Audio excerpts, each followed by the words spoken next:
Hello, everybody. Welcome, Squad Squad, and welcome to Slav Guns. I'm glad to have you here, as always.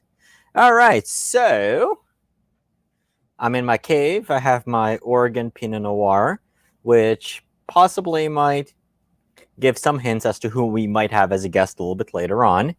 I am going to go through your comments. So we are... What's going on, Joe? What's going on, Joe? So for those who are not familiar with live streaming protocols, I do have some firearms in the background. I have the one that you guys really care about right there. I will answer any questions you have about it. What I can't answer, because there's still a couple of things I'm under embargo on, I will let you know exactly as it is. And I might reference it. So the problem is, after the whole live stream shooting in New Zealand, New Zealand. If I pick up a gun, the YouTube and Facebook algorithms are just going to shut down the stream, and I don't know what that might do. So like I said, we are live on YouTube. Also the Slav Guns page on Facebook, and also a regional forum, NJ Gun Forums page on Facebook as well. And so if you have a question, just drop it in the comments, and I'll be able to see it. So we are using StreamYard streaming software, and it'll put up all of the comments. I am starting a little bit early. We might have a guest. We might have Matt Foster from Catalyst Arms, who makes a lot of, well, they don't make a lot of accessories. They make good accessories for the Ruger precision rifles and a couple other products. And then I did send an invite to Aaron from Anarchy Outdoors, and they do a lot of stuff for precision rifles. So we're going to be discussing the gun with them. I have had it for about a month now.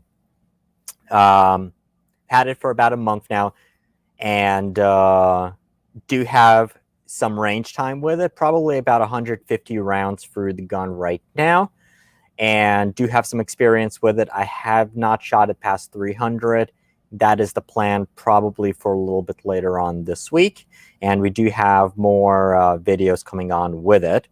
But once again, so we have the new Ruger Custom Shop precision rifle, and then do have new optics that I've been playing with. So tomorrow, most definitely, you're going to get a video, first look on the Arken Gen 2 6-24 by 50. I have the Ares BTR Gen 2 4.5 to 27. Just got done filming today with this guy, which is the Element Titan 5 to 25, and this is a freaking beast. What else? We have the Vortex Strike Eagle, which I got to send back because I've had issues with it.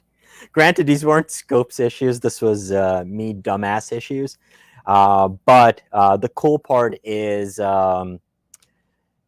with a lot of these scopes in that same price range, did have a good experience reviewing them back to back. Wow, 22 people. That's awesome. All right, so let me go through the comments. We are going to get started probably right around 9 o'clock, because that is when I originally had the stream going on. But go ahead, just pre-populate the questions, and we shall go over it. And I will give everybody kind of like a rundown on what's new with that gun. So it's actually, I'll give you the background story in about 6 minutes. Joe, it is really awesome having you here. You've been one of my most awesome fans. Pretty much every premiere you've been on, and it's been really cool just discussing guns with you, and I'm glad that you're able to learn a bit. Joe, what's going on, buddy? So Shooting Gallery New England is also Joe. He is from New England, and he's a content creator. He was nominated for a couple of categories for the Gundies, which is the Firearms Industry Content Creator Awards. So go check out his channel. Go vote for him. New studio. I love the way you're thinking. So I've had gun stuff everywhere, but most of my reloading stuff was in the garage. And you basically only have 2 months when it's actually good enough to reload and load ammo in there, or even just work on guns, because in the summertime it gets a little too hot, and in the wintertime it's freezing cold. So I moved most of the stuff I built. There's a big ass bench there that I built 8 feet wide. That has all the 2 presses right now. I have to put up a third, and then I'm gonna have all my reloading stuff on there. So we're gonna do videos there. Behind me, it was funny. Homie D, they had these awesome shelves on sale, so I decided to treat myself for the holidays. And I celebrate Hanukkah, but Merry Christmas to all you people. You're not gonna offend me. And it's funny. So like I got these are actually, they can go 6 feet high, but the ceilings in the basement are only about 7.5 feet here. So I was like, okay, well, instead of like double stacking it up and then losing the top shelf and the bottom, let me actually split them up this way. And it's working out great. 1,500 pounds per shelf capacity. So all of the bullets and stuff close to the reloading presses. And then I have one more identical one that I bought that's on that side, and that has just view, 14E, and all the scopes and all that stuff. And then I realized, holy crap, I don't have enough space for my personal stuff. So then I bought the second shelf, which is here. And then I do have some of my collectible guns down there in gun socks. Let me rephrase that. My military surplus guns in gun socks down there. And then the ones over here, the ones that I'm currently working on, that are mine, except that one, which is on loan, but I'm probably going to end up keeping it anywho. And then all the other stuff is going to be over there. So it's good. I just got to clean it up a little bit more. I'm organizing. I mean, like, you don't realize how much gun stuff you collect. And I'm like, okay, I'm piling up boxes of stuff that I'm probably never going to need. I will send you the invite a bit later. We'll see how we go.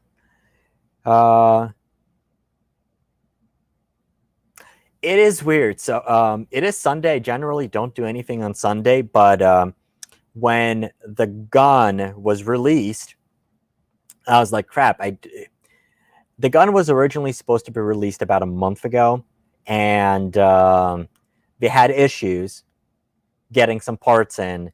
So we were like, oh, well, it might not be released probably till 2021. So I didn't have the video edited. And then I was browsing the forums. Actually, I woke up yesterday in the morning. I get an email from Davidson that said, hey, the Ruger Custom Shop Ruger Precision Rifle is out. I'm like, what the hell? So I sent off a couple of pissy emails to my people at Ruger, and then they kind of explained the situation. I'm like, all right, but we'll go over it in 2 minutes. Hey, okay, so what do we have? Will you review the KE Arms KP15 lower when it becomes available? Craig, thanks for joining. I actually don't know what that is, but I will add it to the list. I will absolutely take a look at it, or just comment what's there. Absolutely, I'm always down. What can I say? Joe's an awesome name until a certain senator. Okay, so you're going to get a kick out of this. I don't. So you tell me what's worse, sharing his name or sharing his birthday. I found out that I share a birthday with. I'm not going to call him president-elect because he's not president-elect, and I'm waiting for that fact check comment right there below. But I share a birthday with Joe Biden, and in my mind, a little bit, it does answer some questions. He's a freaking Scorpio. It's crazy. Yeah, so he's 78. I'm 30. I just turned 38. That was November 20th. Mike, thank you, buddy. So there's space there. So you guys are actually going to see some of my new movies. Not those type of movies. Some of the new videos, I am filling them down here. So I built this table here too. It's nice. A little wobbly, but I went for form over function. And that was kind of basically the entire plan here anywho, so that can kind of like, if you watch Ultimate Reloader, Gavin, he kind of has a little bit of a same type setup. I wanted to do this, especially as we're heading deeper into the winter months. I generally prefer to have video shot outside, but when it's like 30 degrees outside and it's stupid windy and you're trying to do a scope video, it sucked. So some of the videos I am going to shoot them from here, especially now that SHOT Show is canceled. And actually remind me, we will talk about those SHOT Show plans as well, because we are still heading out to Vegas. So this was actually good, and especially since I can use it pretty much 24/7 if I wanted to. Mike and a Bike, thank you very much. Would you like per my last email to them? Joe, I don't know what you're talking about. Have you heard anything about 6mm arc rifles from Ruger? Yes. I suppose you want an answer to that. So Ruger is looking into 6mm arc rifles, and if you do a little bit of digging, you would find out that, let me rephrase this. I'm not calling you an idiot, but I'm saying it this way to kind of cover my ass, because it's not necessarily public information, but it's been out there in public. So a lot of the 6mm arc guns, the AR-15s that Hornady had sent out to people, were manufactured by Ruger. So there are Ruger 6mm arc guns out there. There is nothing public yet. Let me rephrase that. There is no production guns out there, but it's no secret it doesn't take a lot to make one in 6mm arc, especially if you have anything 6.5 Grendel on a bolt side. It's the exact same thing. You just rechamber the barrel. So I do think we will see it. If you watched my 6mm arc video that I did before, I did cover some issues that some manufacturers were kind of thinking about. So it is possible they were thinking along the same lines. But I do think we'll see some 6mm arc guns from them. I don't know whether it's going to be AR-15s or whether it's going to be bolt guns. Ultimately, it really kind of boils down to the conversation I was having with them is, even with SHOT Show before it was canceled, they did not have a lot of new guns prepped for launch, and really boils down to they can barely keep up with regular ass guns. So there is no sense kind of going into a gun that you need to sell. So if you throw out a 6mm arc gun, or it's the hardcore people have heard of it, but the general buying public has not. And a 223 will sell a lot quicker than 6 arc. 6.5 Grendel, that's going to be debatable, because you do the same guys that are looking at 6.5 Grendel, they will want to look at 6 arc as well. But they're putting their resources into the guns that they know they can easily sell, but they should have something. I will say I talked to Savage on Thursday or Friday, I don't remember when. So Savage had bolt guns that were supposed to be ready to go. Well, they already had them listed on the website, and then they took them down. I believe initially they were supposed to be ready by the end of the year, but they should have a 110 tactical, Savage 110 in actually probably the shorter action. So I guess that's the Savage 10. I have a Savage gun there, but I haven't shot it yet, and I'm not really too in tune with the Savage lineup, so forgive me, guys. So the 110 is the long action. So Savage will have a bolt action gun. And as far as I know, that's going to be probably end of January or February, but just let's call it Q1 of 2021. I also know that Howa is supposed to. But the problem with Howa, though, is, so actually it's not a problem with Howa, it's a problem with Legacy Imports, which is the main importer of all Howa, MDT. They have a couple other brands that they're importing, and they put them all together here, and they throw them into different chassis and stuff. They're fairly slow. And hopefully we'll see it in a few months. I also know that Mossberg, which was also listed as a launch partner, they are probably going to have the Patriot, and I'm assuming maybe the MVP. Those should probably be Q1 as well. That's what I was told. But that information was about 2 months old. So that's as far as I'm aware on factory 6mm arc guns. Hopefully that answers that. The KP15 is a monolithic polymer lower. Could be that is actually really cool. I will take a look at that. And if so, we have a bunch of people watching. If you have any experience with this one, throw it in the comments. Those movies are going to be on OnlyFans. I don't actually do OnlyFans. Space to stock up spare barrels for when you hot rod 6 Creedmoor.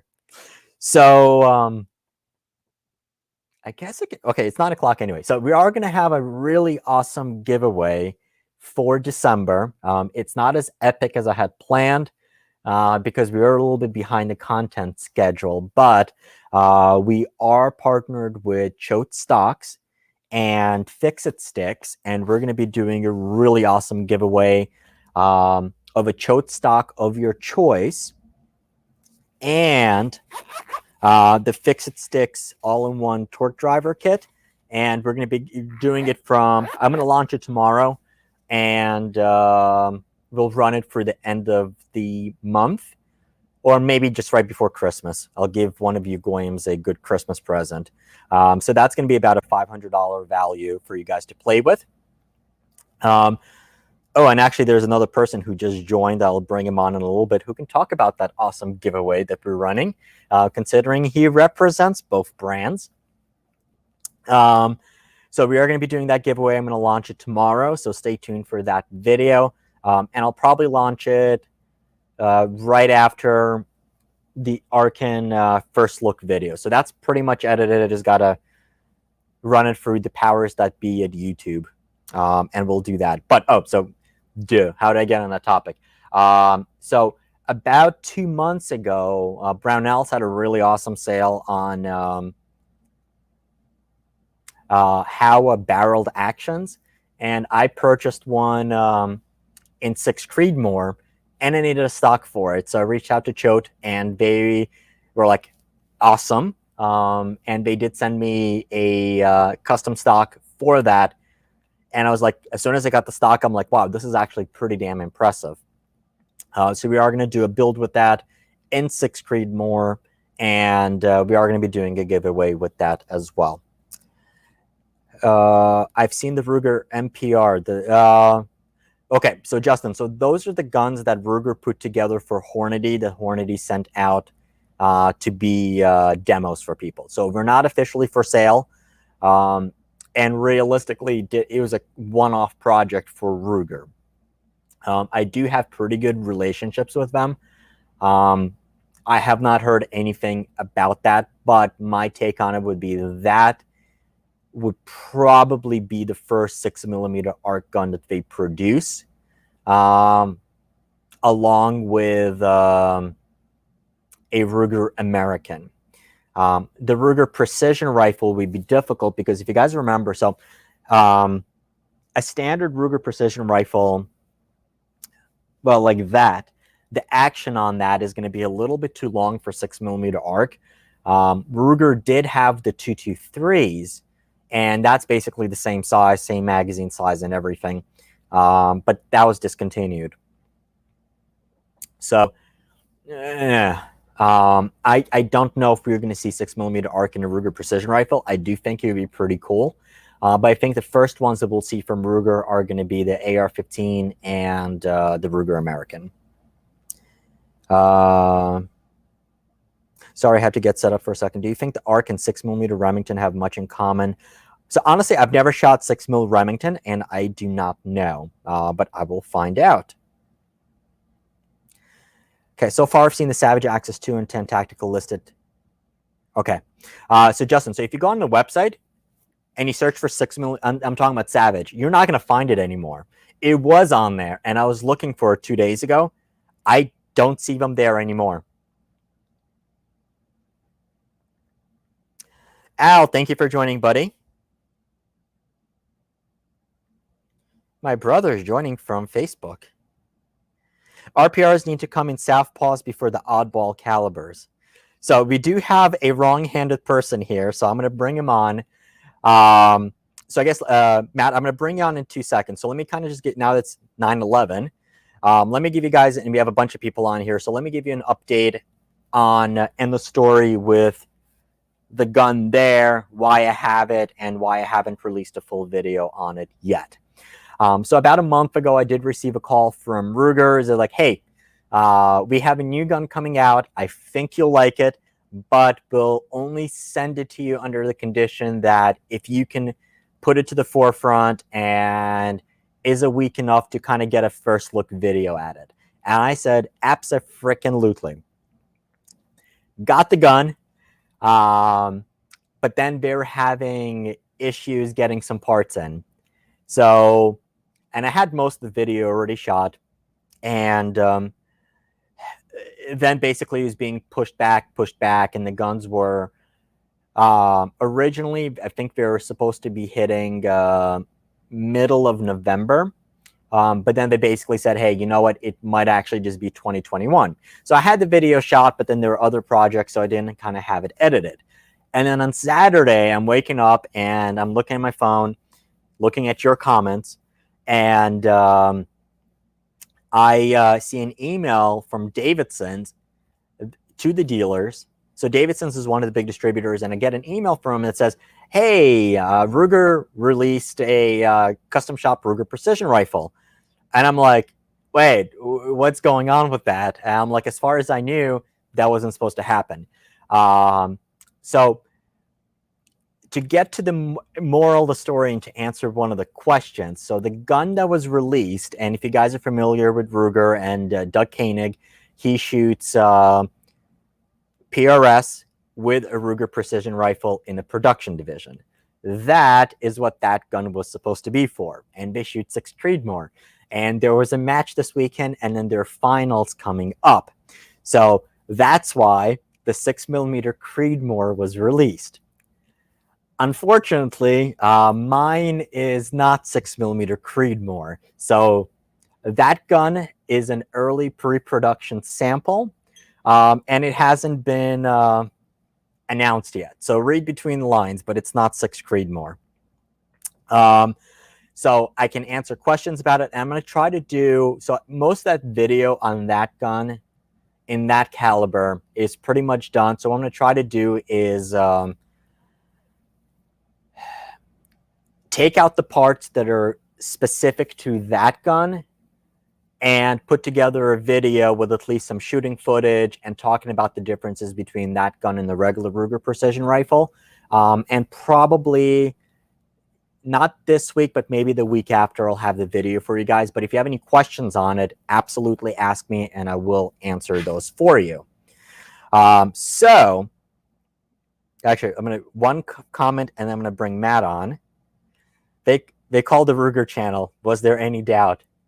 Okay, so that was the April Fool's joke. It was epic. I actually had a couple of people who thought I was for real. But we haven't covered that many Ruger products in a bit. So we are covering some Ruger products, though, coming up. And with that gun, we are going to have at least 3 other videos that are going to come out. And the good news is, as soon as that particular gun is publicly announced, I will have 2 or 3 videos. So we'll have one detailed video on the gun. We're going to have, there are a couple of changes that I would make to that gun.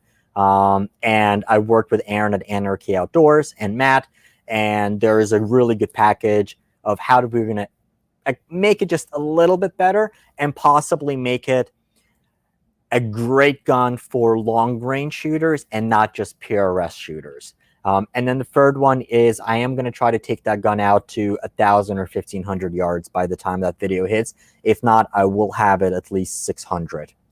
All right, so and pull that off. All right, so what we have, Matt, is a what now?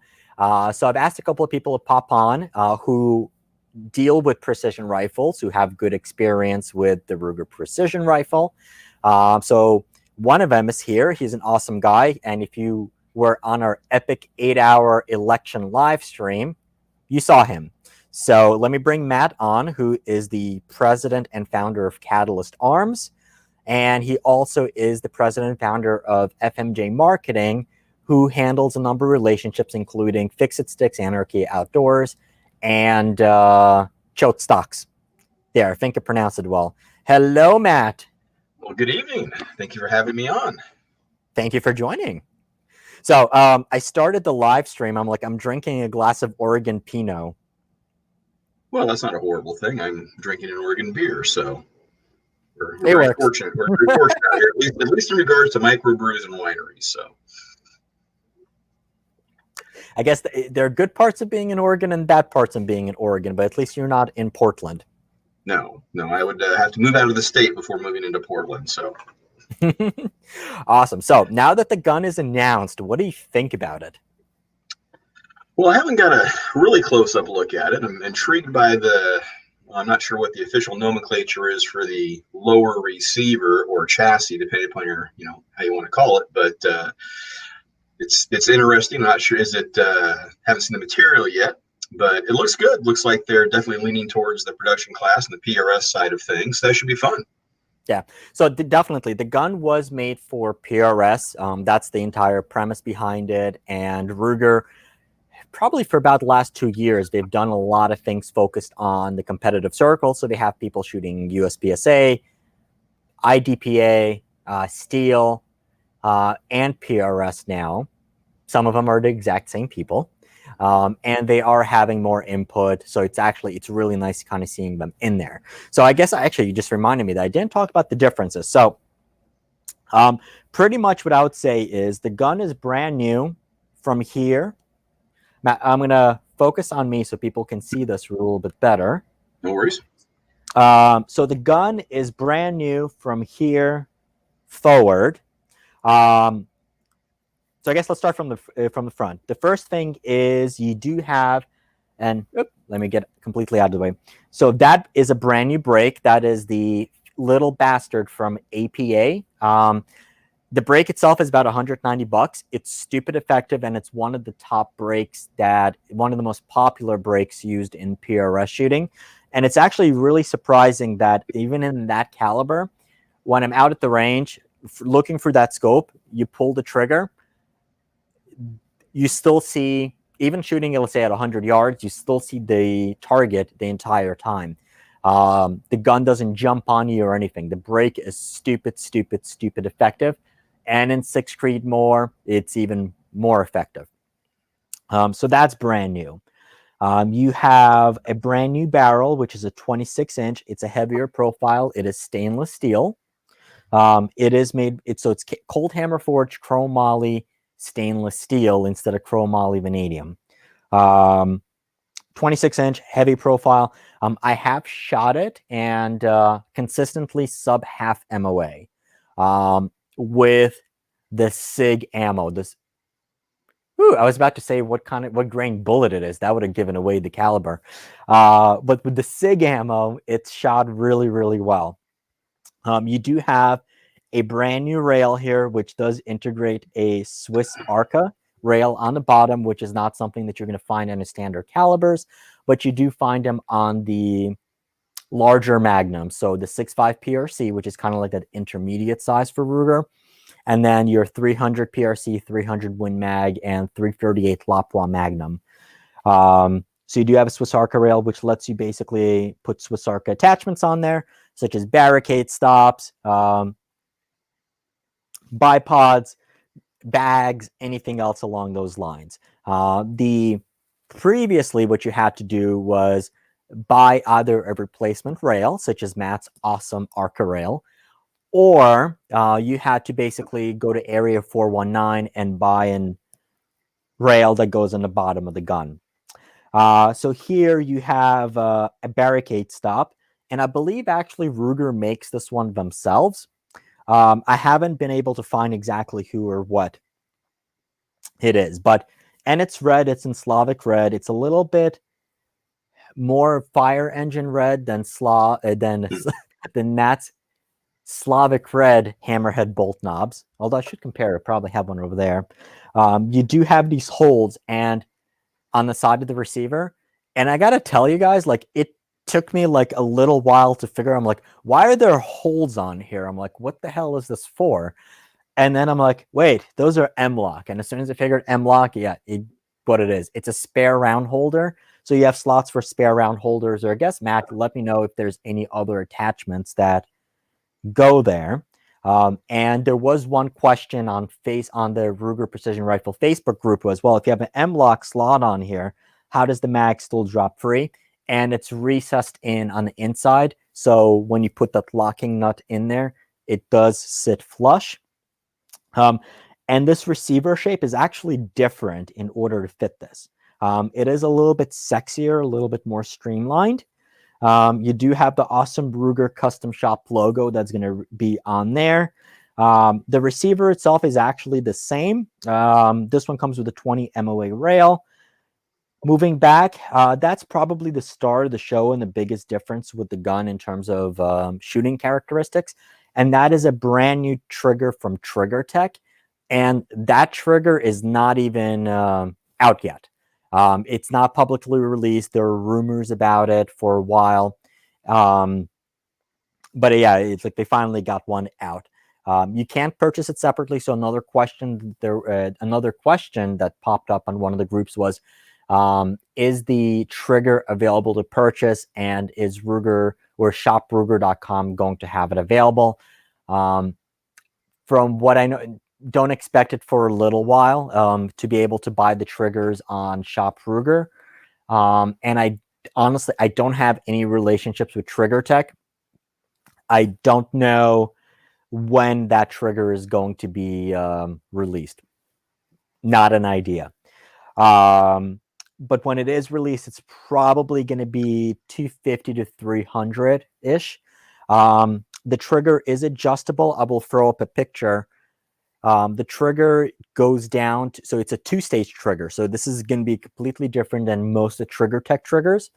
And on the phone, when I was talking to my people at Ruger, we were like, yeah, it's going to have a Trigger Tech trigger. And like, I kind of glazed over that, but I heard 2-stage. And I'm like, wait, 2-stage and Trigger Tech doesn't really make sense because most of the Trigger Tech triggers are single stage. So you do have a little bit of take up, and then you have a nice clean break. That's why I first thought that instead of Trigger Tech, it was supposed to be a Timney trigger, but no, it was actually Trigger Tech. As soon as I picked up the gun from the FFL, I get home, I take it down, I'm like, okay, what trigger is in here? And it really was a Trigger Tech. So it is 2-stage. The first stage is adjustable from 16 ounces to 32 ounces, so 1 to 2 pounds. And then the second stage is adjustable from 20 to 44 ounces. So 1¼ pounds to 3 pounds. I have not adjusted it yet. I've shot it as it is, and it's right around 2½ pounds that it breaks at. You have same safety, but it's just red now. It's like they really thought of me. No, really, like those 3 red parts. And if you watch the teaser video, I was like red, red, red, blue. I was like, it's a little bit interesting. I do like red accents, but the other thing you're going to notice is the paint finish on the gun is completely different. It's gray. I like the gray. I like the red. I'm not sure if I like them both together. Then you do have a new pistol grip. So instead of the standard plastic Ruger grip, this is the Magpul MOE K2, I believe, or K+. So it's a more upright, rubberized grip. And then you do have the stock, which is also accent features are painted that same gray. The bottom of it is, instead of a rail, it's a flat, smooth, it's M-lock on the bottom instead of Picatinny rail. So it rides easier with the bag instead of just having that on there. And the other thing is, so even though it's not an official feature, some people complain that the stock Ruger Precision Rifle stock is a little wobbly. There is absolutely no play in that whatsoever. It is rock solid, and I did talk to them about it, and like, thank you for noticing, because they did do things with it in order to make it more stiff, I guess, let's call it that way, but it still works pretty well. So that's the gun, and then we do have the Leupold Mark V HD on there, and it works quite well. It comes, so I can't touch the gun on a live stream because YouTube will shut it down, but it has a standard bolt knob, and it has a standard standard handle. So let me throw Matt back on. Oops. So what do you think? It looks great. How does it balance compared to a standard RPR? Obviously, it's a little bit more nose heavy because the barrel is heavier. Good. But you also have to kind of keep in mind that this is the smallest caliber out of all the Ruger precision rifles that I've handled, with the other ones being 6.5 PRC, 300 PRC, and 338 Lapua. That's what I have. So this is like a baby. But it actually, like I said, it feels nice and solid.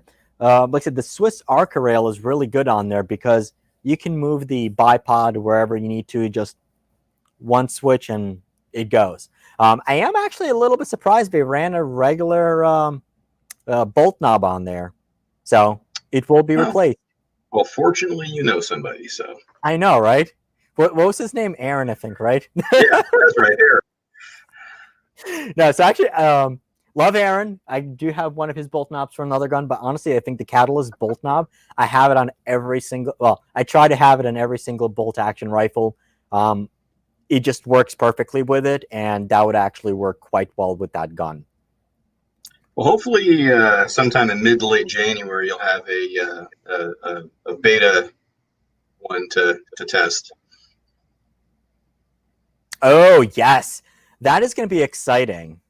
That is actually going to be really, really, really interesting. All right, so let's kind of go back. And actually, I think, Matt, you can answer this question. The left-handedness? Yes, there's actually a question on left-handedness. How difficult would it be to turn the Ruger Precision Rifle into a left-handed model? Well, it depends on you mean. Well, wait, hold on. Let's take a step back. Is the Ruger American available in a left-hand model? Yes. Okay. So hypothetically, it should be possible since the action is available. It's essentially the same. Yeah. I mean, obviously there's differences, length in the receiver and so forth, but it should. But keep in mind, even so I shoot left-handed, and even when I was the director of marketing at Marlin Firearms, the chances of coming out with a left-handed rifle, irrelevant with the lever action, of course, but we did introduce the model XL7 bolt action. Okay. And even being the director of marketing, a left-handed XL7 wasn't even considered. It's just another SKU, more parts you got to make. It just, it's expensive sometimes. Depends on the size of the market, how many people you think are really going to buy it. Okay. And so if you have more people joining on, so, well, you see my pretty face, but the one we have focused on is Matt Foster, president of Catalyst Arms. So you can ask him all the questions about that. He also handles marketing relationships for Fix-It Sticks, Choate Stocks, and a number of other brands. And Matt, thank you for actually helping us set up our December giveaway. Oh, you're very welcome. Thanks for putting that together for us. Yeah. See what the gun looks like in the stock. Yeah, so like I said, there's a question about 6mm Creedmoor, and I kind of gave him a story. Well, I picked up the Howa 6mm Creedmoor barreled action, and I needed a stock for it, and Choate you got me the Choate stock, so it was awesome. Yeah, they're, I mean, obviously dog in the fight, but they are a really nice stock. They have an aluminum chassis embedded in the polymer. They're a really great value for the dollar. They've been around forever. I mean, so really they were actually kind of, in a way, doing chassis before chassis were a thing. Actually, talk about that. I'm going to grab the cutaway. That I can touch. Yeah. Parts you can touch, huh? So these, I don't know. I'll have to go back and ask Fred Choate how long they've had the stocks on the market. They've had them out for a long time. And what you'll see here in just a second is there's actually aluminum that runs from the back of the action fairly far through the forend. So it really is like an aluminum chassis that then the polymer is molded around. So unlike a lot of Tupperware stocks, this one is very rigid, very stable. They're a really nice product. Keep talking. Okay, I hear you in the background. There was a question earlier about whether or not the 6 arc, because did somebody ask if the 6 arc was similar to the 6mm Remington? The answer, is no. The 6mm Remington was loose. I think it was loosely based off the 257 Roberts. So it's a lot older cartridge. It's a lot more akin to a 243 than a 6mm arc. I'm actually looking at some of the comments now. Yeah, so I was like, I heard of 257 Roberts. Okay, so basically here is the cutaway. This is awesome. This is a cutaway stock of Choate. They made that for him, by the way. But I tried. It's not Howa. I don't know what the inletting on this used to be. It's funny. Like I open up the box. I'm like, Matt, they only sent me half a stock. What do you expect me to do? And you actually had me for a split second. So what's awesome, like I said, it's a polymer stock, but what they did was, so obviously metal chassis are all the rage. This is a really good marriage between it. And you can actually see where all of the aluminum is embedded directly into the stock. So it is super duper stiff. You do have the features you're looking for. So you have an upright pistol grip, and the full stock weighs quite a bit. I mean, it's a fairly heavy beast. But I am looking forward to playing with this one. Well, I think they're just under 4 pounds. Okay. Yeah. And so since there are wrong-handed people, I'm sorry, I'm going to keep making that joke. They do make them left-handed as well, I'm assuming. Yes, they do. As a matter of fact, I have one of my Savages in a left-handed one. So they make them for left-handed for Remington, left-handed for Savage. I'm working on trying to make them for the Ruger American, but injection I would mold, love that. I know, but the injection molds are expensive. They're not cheap, and but we'll work on it. Okay, so here's actually a question: what would be kind of like the advantage to going with something like this type of a stock versus, well, a chassis like that RPR? Because I mean, like, it seems like chassis are all the rage now. A lot of it comes down to personal preference. I mean, at least what I've seen competing in the Rifleman Team Challenge out here west, and even, of course, keeping up with social media with, the PRS matches and so forth. I mean, certain guys like more traditional stocks, McMillans, Manners, that sort of thing. And some guys just really love the chassis. I think the allure of the chassis, of course, is the swapping out the parts. Yeah. Various grips, adding on, it's easier to add on weights. They got the M-lock slots and that sort of thing. Stocks, especially made out of, fiberglass or carbon fiber, tend to feel quite a bit more organic. Okay. So I think a lot of it is just personal preference. For me personally, competing, I of course have a little bit of a bias towards the RPRs for obvious reasons. But hunting, I typically actually hunt with a left-handed, an old Savage 10 FLP, which is an old left-handed 308 Savage in a Choate stock in 308. So. So it's interesting. Kind of like one of the things that gets, man. There is a I didn't share it with you, but I shared it with our little group of friends. There's a post on one of the Ruger Precision Rifle groups. It's like, hey, has anybody hunted with a Ruger Precision Rifle in 338 Lapua out in the mountains? And I was just like, you can, but why? So there was actually one viewer of the channel that I had conversations with, and we were talking about 300 PRC, but he was a disabled gentleman, and he goes out hunting right from the back of his ATV. So he has a mount for the gun, and yeah, in that case, by all means, I can kind of see the purpose with it, but like a chassis gun like that, it just like, it defies me, especially with a heavier one. So like the 338 Lapua, the large magnums, they're 15 pounds, then add 2 pounds for the scope. and the ammo. Um, so that's 17-pound gun that you're hiking out up the mountains. And then all the other gear you need. So you need ammo, and then how you're going to shoot it. If you're not going to shoot it prone, are you going to bring a bipod, a tripod, shooting sticks? What are you going to shoot it off of? I'm like, that's just like stupid. No, you can usually have 40 pounds of literally just of shooting gear. So I hunt in the mountains in the Northwest, and full disclosure, I actually have hunted with my RPR. Okay. So we have, we have a few anyway. In 6.5 Creedmoor, but the situation was we were primarily hunting closed logging roads, riding behind locked gates legally, with on mountain bikes. So wasn't a lot of trail riding, mainly on a gravel road. Gun was in the gun rack on the handlebar, so it wasn't like we had to carry these things. Or sometimes you hunt a logging landing where you can actually, access it by vehicle. You only have to, hike a few hundred yards out to the clear cut and get a good vantage point across the canyon. In that case, it's fine. Even regardless of the weight with the chassis rifle, I think what a lot of guys, that are hiking around with these rifles find is there's a lot of points that stick out on a chassis, right? I mean, you got you got long magazines and pistol grips, and they're just frankly not very comfortable to sling over your shoulder, and certainly not very convenient to the standpoint that a lot of things hang up on pack straps and that sort of thing. So they're just not really that well suited to hunting necessarily. Mm-hmm. At least not as comfortable, I guess, as a regular stock rifle if you have to carry it all day.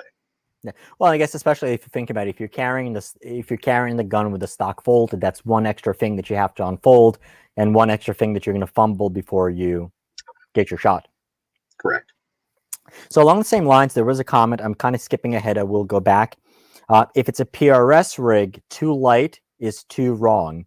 So the gun does weigh more. Let me actually take a look at the sheet. I didn't weigh it, but I believe, what did we say?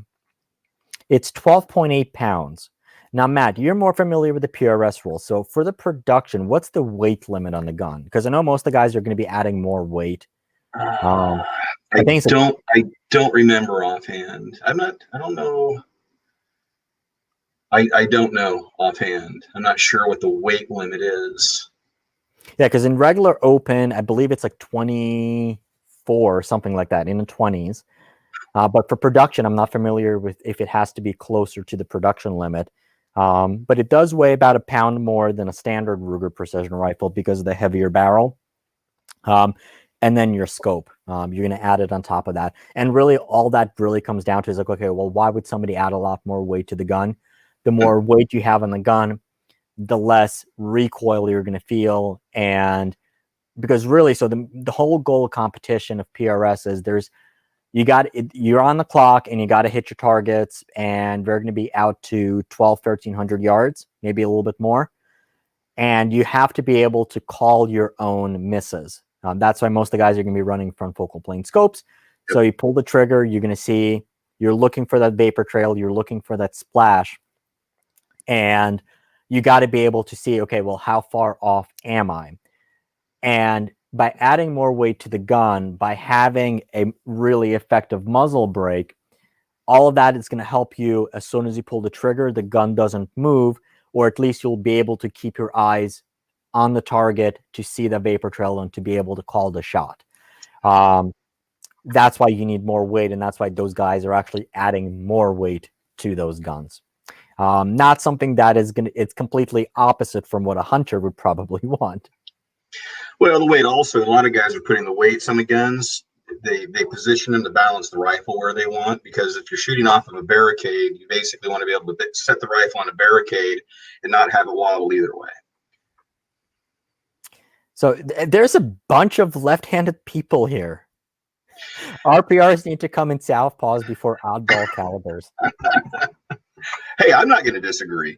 I think the thing about left-handed shooters that's hard to convince gun companies of is that, for instance, I'm actually a right-handed person. So I'm only a semi-wrong-handed person. I am left-eye dominant. Okay. And so literally from 7 years old, my dad handed me a rifle, and I literally just put it over to the other side and started shooting. I've shot that way ever since, handguns as well. And I was gonna say that was my question. For pistols, for in your modern competitive stance, it's not going to make a difference. But there are people who are cross-eye dominant. Does it mean that they shoot the other way with their guns? And I guess apparently yes. Yeah, my understanding is yes. I've always just also I taught myself to shoot a handgun left-handed. So now if you give me a handgun and I try to shoot right-handed, it actually messes me up muscle memory. But I know people, will switch based on eye dominance. Okay. But when you factor the market size, it's one interesting things that Savage and Ruger probably figured out with making more left-handed rifles than other companies is, I think roughly there's 10 to 15% of the population that's actually left-handed. Mm-hmm. When you factor in the eye dominance, that percentage probably goes up significantly. So, but But then the Savage and question is, Ruger, what percentage of those people would actually go out and buy specifically that gun just because of that? correct. And I'm assuming probably not, or it might actually be the same case as like the 10 millimeter fan clubs. They're very vocal, but when it comes time to, hey, we released a gun in 10 millimeter, they don't buy them. No, that's true. The same thing goes with colors, by the way, in products. A lot of people tell you they want a color, other than you, of course. I mean, we know what color you want. That's really easy. But other colors, people will send in requests all the time and come out with another color, and then nobody buys it. So, Well, gold accents and red accents, that's just awesome. It just has to, like I said, if that gun was black and it had red pieces, that would be awesome. I'm not sure how I feel about the red and gray. It's just weird. That's my biggest complaint with that gun. well, you can always buy a crown one. That is true. Do you think they'll ever make factory ambi guns from factory for right and wrong-handed shooters? And I didn't write wrong. I didn't say wrong-handed. It was in the comment. Do you mean ambidextrous, meaning the configurations on the gun, the controls? Possibly. Joe, hit it up in the comments. That's going to be an interesting question. So, I mean, for example, with pistols, it's easy. You can make ambidextrous controls. That's not a problem. And it's actually interesting. So I have shorter fingers, and at times, so I operate on I shoot competitively with a lot of times with either a 1911 or a 2011.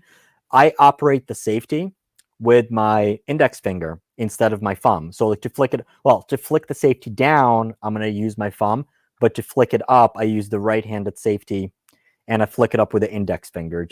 It's easier.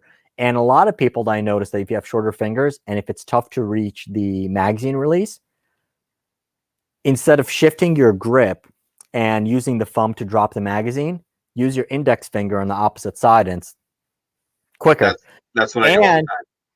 And you will never get disqualified for having a finger in the trigger guard while reloading. That's right. And it's actually a true story. So I RO'd, I shot USPSA competitively, worked a lot of nationals matches.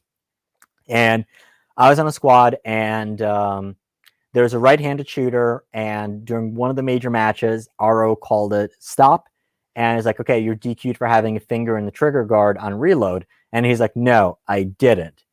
And he's like, no, I think I saw you. He's like, he showed him the gun. He was a right-handed shooter with his safety on his left-hand side. So there's no way he could have had the finger in the trigger guard while reloading. Interesting.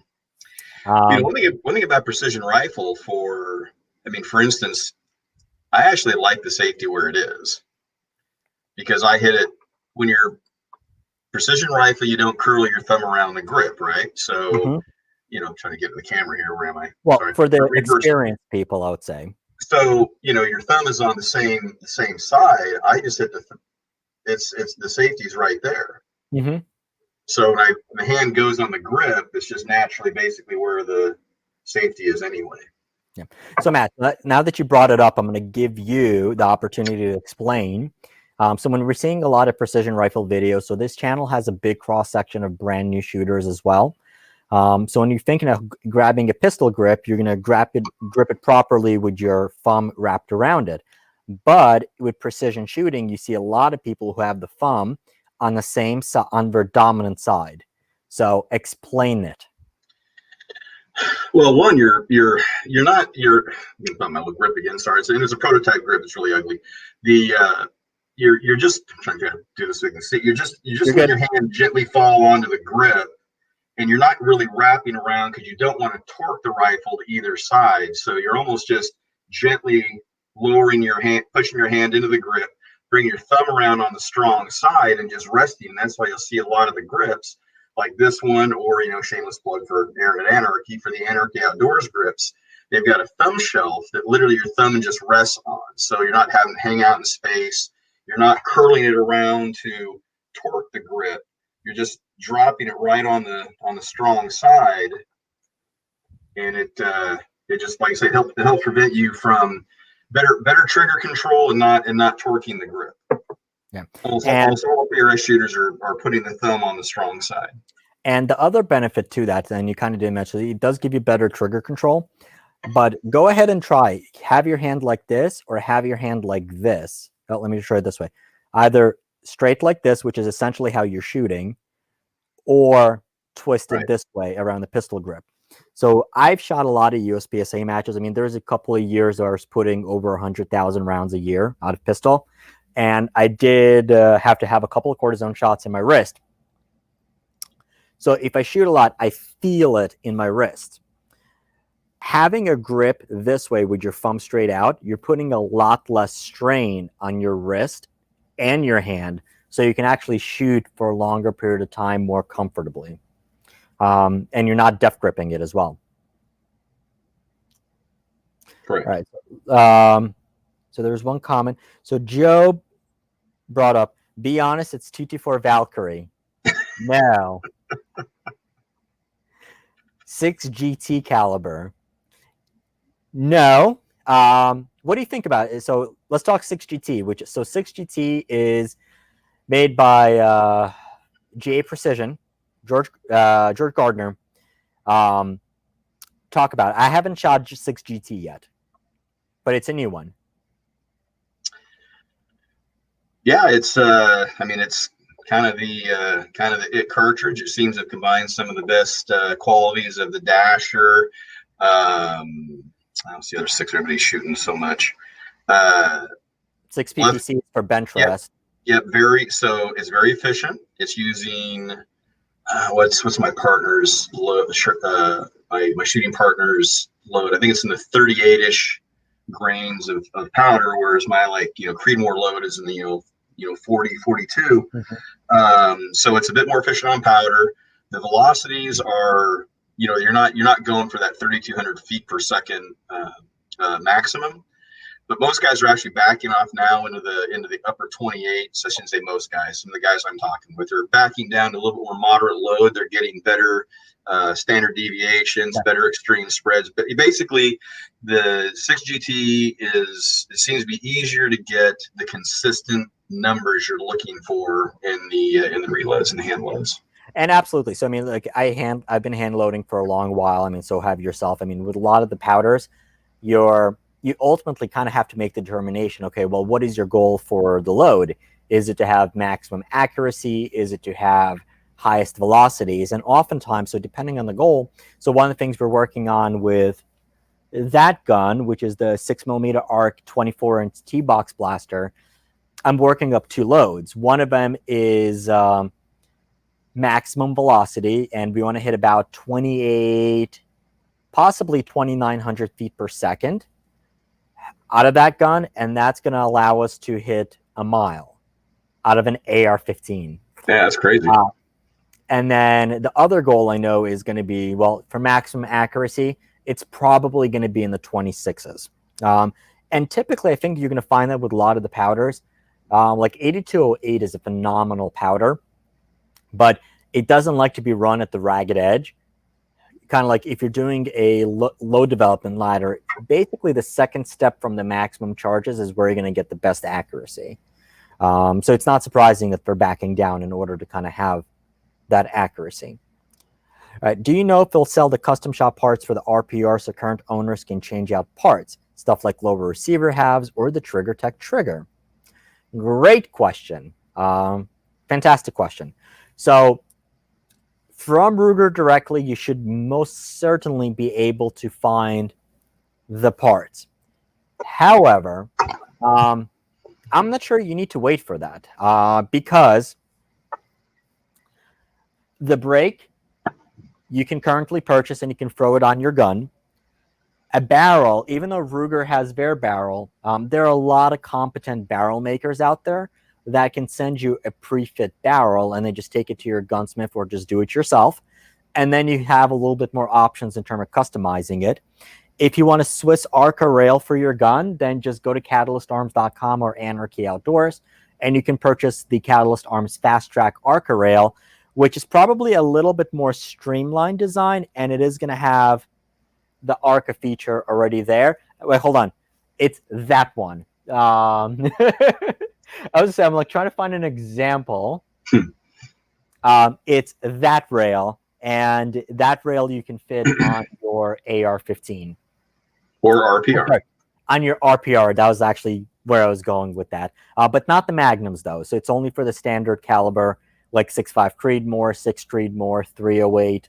Or if you have, I guess, if you have somebody had the 223 already, one of the older ones, you'd be able to fit it on. This is probably the only the receivers are, well, the lower receiver, because really the receiver is that. The lower receiver is probably the only thing that you can't purchase or replace. I mean, unless you'd have to, if you want to have those M-lock slots, you would need to pay somebody to kind of drill them out if you wanted to. But and actually, so one thing I should note, it does not come with the accurate mags. It comes with 2 Magpul polymer mags. But I like those metal mags a lot more. 4 triggers. So I was scrolling down. Somebody mentioned that believed that Trigger Tech just listed that trigger. So if that's available, you can purchase that from Trigger Tech. There's also the Timney trigger, and then Yard makes, I'm sorry, yeah, Jard, not Yard. I keep calling it Yard. Jard also has a Ruger Precision Rifle trigger, and thanks to Aaron, he's sending me out a Timney trigger, and I'm going to be requesting a Jard trigger. So we're going to be doing a comparison of all 3 triggers on the Ruger Precision Rifle. So that's going to be awesome. So you can basically get that. And then for pistol grip, I would change that out anyway. And there are plenty of options for that. The M-lock bottom rail is the only thing you can't currently get. But I would look at and look at my video I've done on it on the adjustable bag rider from Longshot Precision. And that would be what I would put on, especially if you are a long-range shooter and not a PRS person. But honestly, even if you're a PRS person, it would be a great addition to that. Plus, it adds more weight, so it's going to reduce recoil even further.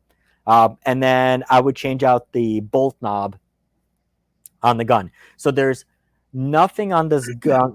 There's only one part on this gun that you can't currently change out.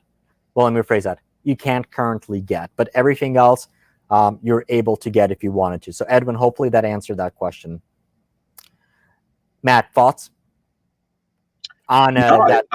I think you nailed it. Correctly. I mean, the barricade stop on the front is a nice touch, and that'll come in.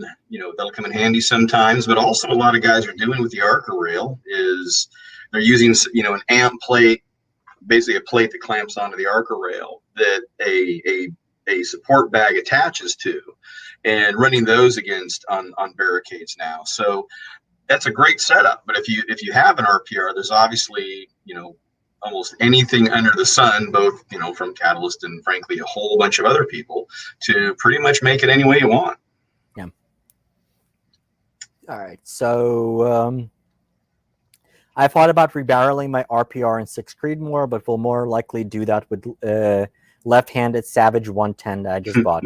Al, congratulations. And I know you're a left-handed person. And I'm not going to call you wrong-handed because I like you. You're one of the awesomer viewers, and you always join on it. It's a barrel burner for sure. Yes. So 6 Creedmoor, what we're talking about, like 1,000 to 1,500 rounds. So I think you'll get more than that. Well, I guess, and it also depends on what's your tolerance for acceptable accuracy. It'll shoot for a while, but I guess like if the guys are going to be shooting if you're a big match shooter, you're going to be replacing the barrel after every couple of matches anyway. So barrels are essentially disposable at that point. And let's suppose if you're spending $4,000 on a gun, spending another $400 on a barrel, what's a match fee? $300? $300, $300. You can get a barrel for $400. And I know a couple of guys who, let's say, for example, with Six Creedmoor, they will replace the barrels at 1,500 rounds. So it'll take about 100 rounds to get the barrel sighted in, cleaned, and settled in. Then we're going to practice for the match. Then we're going to shoot the match. And then we're going to replace the barrel. And they go through them.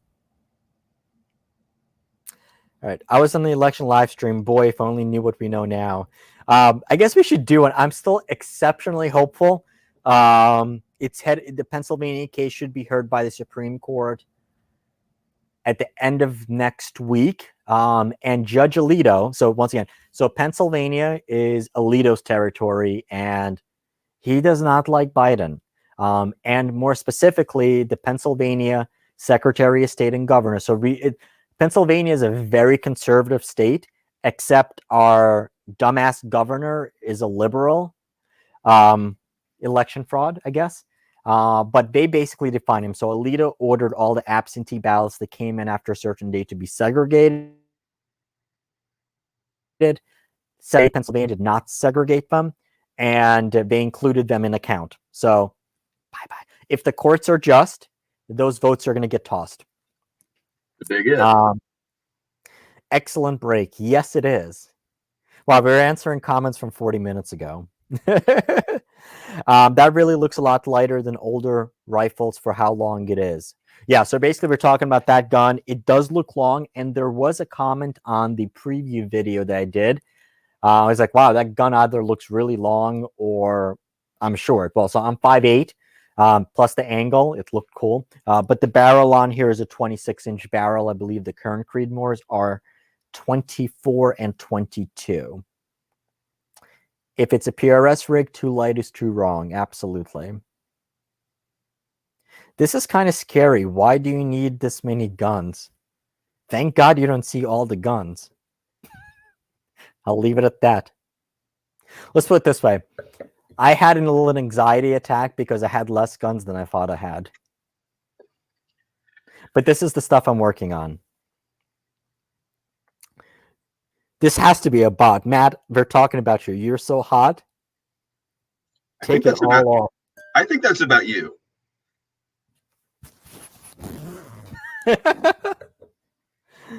I'm guessing they need to be sure that they can meet their own production first. So Al, so the reason why the gun is not delayed is so Trigger Tech. So, I'm not sure if I'm supposed to be talking about it or not, but Trigger Tech is made in Canada. Apparently, there's a trade war with Canada, and there are issues importing them into the country. That's why the guns are delayed. What? Oh, why don't you? Yes, Joe, that is an epic comment. Why don't you need? It's like, why do you climb Mount Everest? Because it's there. Trigger Tech just released for 2-stage, so. And I know this is probably a bot, but so sexy. Oh, maybe the gun is so sexy. Did I freeze up?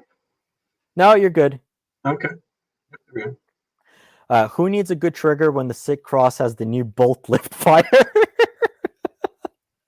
You've seen that, right? I have not seen that. So Sig, you know the new cross rifle? Yes. Okay, so Nothing Fancy did a video. He had somebody else's rifle. Sig has trigger issues. The trigger would go off when you lift the bolt. So they're doing that's not typically a good feature. I'm guessing it's not drop safe either. So Sig is doing a recall. So I mean, what's kind of interesting is, so Sig makes a lot of really good products, and don't get me wrong, Sig makes a lot of great products. But I think there's something on the QC and the QA side, and eventually they will fix it. I mean, SIG is a stand-up company. They will fix it. They will make it right. It will take a little bit of time, but it'll work. So with the SIG Cross, I mean, originally it was supposed to be released. It was announced at SHOT Show. It was supposed to be released in March, and then it was delayed, and they finally started shipping them about a month or two ago. And well, they started having issues almost immediately. And Matt, now you're frozen. Oh no, you're not. No, I You're think I'm just reading the comments. I'm just being very still. So yeah, they discovered their issues, and then, like I said, immediately they issued a recall on them. The other SIG, so actually we did the SIG BDX scope. They're supposed to have the Sierra 6, and it fixed all the issues that I found with the Sierra 3. And they were at SHOT Show, they were at Media Day, and they're supposed to be out March, then May, then June, then July, then end of summer, then early fall, and now hopefully by the end of the year. But I'm really looking forward to it. Well, with a lot of clients, I advise them to quote the month, never quote the year when it comes to a product introduction. So that's what Palmetto State Armory meant. Wow, holy crap, we have a lot of comments. Yeah, it looks like it. So if you guys send a super chat, we'll try to get through all the comments. If you guys send a super chat, I will absolutely make sure we address that. And same thing for members. They do have a little icon that pops up, and we will answer those first and foremost. So the SIG Cross is probably a sample size of 1, but yeah. Honestly, so it might be a sample size of 1, but the fact that they did a recall tells me it was more than 1. They would have just nailed just 1, and that's it. SIG would probably not do. I mean, keep in mind, like, they originally, when you had the P320 issues, they're like, no, it's not an issue. Okay, we'll do an involuntary. Well, we'll do a voluntary recall if you want to. I'm sorry, voluntary upgrade on the trigger. It wasn't a recall. So the fact that they got the gun and they decided to immediately issue a recall on them, and there weren't that many rifles out in the cold. I own the RPR and 6.5 PRC, and I love it. It shoots half MOA at 400 yards, easy with 143 Hornady Hunter loads. Yes, and I got sub right half MOA at 300 yards with the gun as well. It's an awesome gun. And interestingly, though, and Matt, share your opinion on this. I'm sure you have enough experience with this. The Precision Hunter from Hornady, I've been getting better results with it than Match. I'm not sure if I've gotten better results, but I've gotten exceptional results with the Precision Hunter in pretty much everything that I've shot. Yeah, for the most part. Well, I definitely in my 270 with the 145 ELDXs. It turns a Model 70 that I've had that's a roughly 1 MOA gun into a 3/4 to half MOA gun. It's kind of nice. Wow. All right, so here's a question. Which barrel shoots better, Ruger or Howa in 6 Creed? So I haven't shot 6 Creed yet in either of those. But I would say don't look at it from the accuracy perspective. The actions are quite a bit different between the Howa and the Rugers. I think they're both really good guns and both really good actions. They're going to work a little bit differently. So the Howas do have a bigger bolt throw. I don't necessarily like that. It's almost like 90 degrees. I like a shorter bolt throw. But I think the Howa actions are generally probably going to be a little bit smoother. But accuracy-wise, I've gotten really good results out of both, but not 6mm Creedmoor yet. But that is a really good video idea. It's probably going to be somewhat, it's going to vary a little bit from gun to gun. I mean, the Ruger barrels so far seem to be, really great. But then again, so are Howa barrels. I think you really nail it on the head, which is they're really almost kind of apples and oranges when you look at the actions. Yeah. Like I said, the Howa is a 2-lug, so it's a 90-degree throw. The Ruger, it's not. I think it's a little more than 60. It's like 60 or 70-degree throw, being a 3-action lug. But one thing about a 3-action lug that I like really well, part of why I like the Rugers, is even if I had a left-handed rifle, Mm-hmm. when you pop the gun up, and if you're shooting prone and you got your support bag, you can actually usually just pop it up with your hand and work it backwards. I noticed with my Savage, which I love, but with the 90-degree throw, I have to take the elbow off of the ground to lift it up all the way. And so that's that much more disturbance in your prone position when you're shooting and trying to stay on target. So free leg has a little bit of advantage, but it's like you say, it's not just about which one shoots better necessarily. And I mean, realistically, though, if you add into the conversation that you're able to replace the barrel, and now we're talking about aftermarket barrels, well, you can get the same competent barrel maker to make you either a Savage prefit or a Ruger prefit or a Howa prefit. It's about the blanks at that point, and then just fitting it to your action, and it's about what action you like better. Unfortunately, us left-handers are in the minority, so it'll always be hard to get development and product resources. So, Al, back in the Soviet Union, they would teach the left-handedness out of you. That's how you get efficiency. Yeah, that was me. Okay. Don't know what that's reference to. Yeah, thankfully, fretting barrels is easy these days. I think for most guns, the biggest thing you have to watch for is going to be really kind of like the head spacing. I think the Rugers are actually pretty good. I know some of the Savage ones and some of the guns, they're going to have a round barrel nut that is a pain in the ass to get off unless you plan on ruining the barrel nut. Matt, if you have anything to add to any of them, just chime in. Absolutely not. It's good. Thank you for figuring that out. It was just mere morbid curiosity. Not sure what that's regard to, but you're welcome. I have a 6.5 PRC Mauser M18. I have Remington 700 Sandora 25-06 and a tripart 6.5 by 284 Savage Axis from Creedmoor's. The 6.5 was odd. I got 6.5 Creedmoor in Mossberg. It used better loads. Now, those are some really interesting guns. So I was planning on getting 6.5. The Mauser M18 and 6.5 PRC looked like a really good value. 6.5 by 284. Now, which was the one that's 6.5 Lapua is 6.5 by 55, correct? No. No, 6.5 by 47. Okay. So I'm not familiar at all with 25-06. I'm assuming that's a 30-06 next down to a 25. That got a 25, yeah. Now, I guess depending on the SAMI specs on that. So one of the reasons why 6.5 Creedmoor and 6.5 PRC shoot as well as they do is that you have much smaller tolerances and much smaller free bore in it. So you can basically get almost any factory ammo, and as long as the gun was made to specs, you're going to shoot sub MOA. I'm not sure about anything about that for 25-06. Well, it's a popular cartridge out west just because it does shoot, small bullets really fast. So, yeah. Well, it's called an Oslers. Barrel burners. Would definitely like to see a Ruger American stock offering. And I'm going to pass that along. See, we talked about Choate and Fix-It sticks. Matt's doing his job.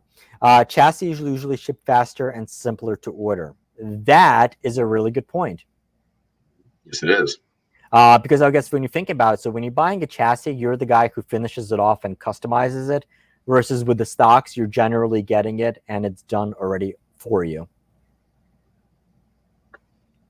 Well, and they just have a lead time. That too. What scopes do you have on the 300 PRC? So up until I got this gun, I was using the Leupold Mark V HD 5-25 on that. And that is actually the scope that I used at the Ruger Media Day when we shot the 6.5 PRCs and 300 PRCs, and it was just fine out to 2,300 yards. Really good scope, but really depends on your budget. If your budget's like under 500, watch tomorrow's videos. I think the Arken 6-24 is a leader. Well, the 6-24 SH4 Gen 2, that's going to be my go-to recommendation. Phenomenal scope. I'm actually probably going to try the Element Titan on the 300 or the 338 Lapua. This is a beast. It's 39 ounces, but it's a really good value. Have you shot the 735 Mark V HD yet? No, I want that. But it has less internal elevation, though, obviously. Have you? Yeah, so I've shot both of those in competition. The 7 to 35 is actually on the 6 Creedmoor right now, and the 5 to 25 is on the 6.5. Ooh. All right. I got a CZ USA 550 and 6.5 by 55. I did nothing to it. Cut tight groups, no goop. 2-part glue. Oh, I guess you're talking about bad bedding. 2-part glue weight and add try. Yes. So CZ makes some really awesome guns. Phenomenal guns. But once again, so I mean, the main issue with them, and I guess it's also like in optics world, the main issue with Arken, they're much smaller manufacturers, and it's like when you have an issue, what's going to be the process like? And with CZ, because the guns aren't made here, and especially with companies that you're dealing with importers, it's tougher. Speaking of CZ, I know we were talking about 6 Arc earlier. I think it'd be really fun to rebarrel one of their little 527s in 6mm arc. I had that idea for the Howa Mini action in 6 Arc. That would be fun too. I noticed that about AR-15s. They're uncomfortable to carry in a sling, but in front with a sling and low ready, it's much nicer. Yep. I guess this is going back to the conversation about hunting. Hunting with chassis, yeah. Things with grips and magazines and protrusions. Oh, I'm not wrong-handed. I was just curious that I can shoot either and doesn't bother me. Joe, I'm glad you're on the right side. My brother's left-handed. He trained me his shooting right-handed. There you go. Right eye dominant as well. I see your play, my friend, batting me on the 10mm comment. Come on, I love 10mm, but like I also like 45 gap. I'm waiting for what's 45 gap comment. It's Glock auto pistol. It's awesome. It's a really awesome caliber, Billy. It really is an awesome caliber, and I think I got my April Fool's joke for next year. We're going to make 45 gap great again. Or you could do 460 rolling. You're so 10mm master race. All right. Did he get to reshoot the trade? Nick, I have no clue what you're talking about, buddy. Oh, did he get to reshoot the stage? Yes. When they basically figured out what happened, he got a reshoot. Going back to the finger in the trigger guard DQ. Yep. I think it's so you don't torque down too hard and pull the shot. Yeah, so we're talking about the finger on the same side.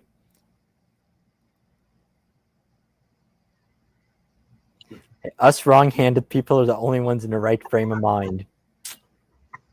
Good point. Part. So my mom, my wife, and one of my daughters, they're left-handed. Damn it. Oh, boy. Wow. So on a great, someone scored 6 Romeo, 3 red dots for $75 each. That is really good.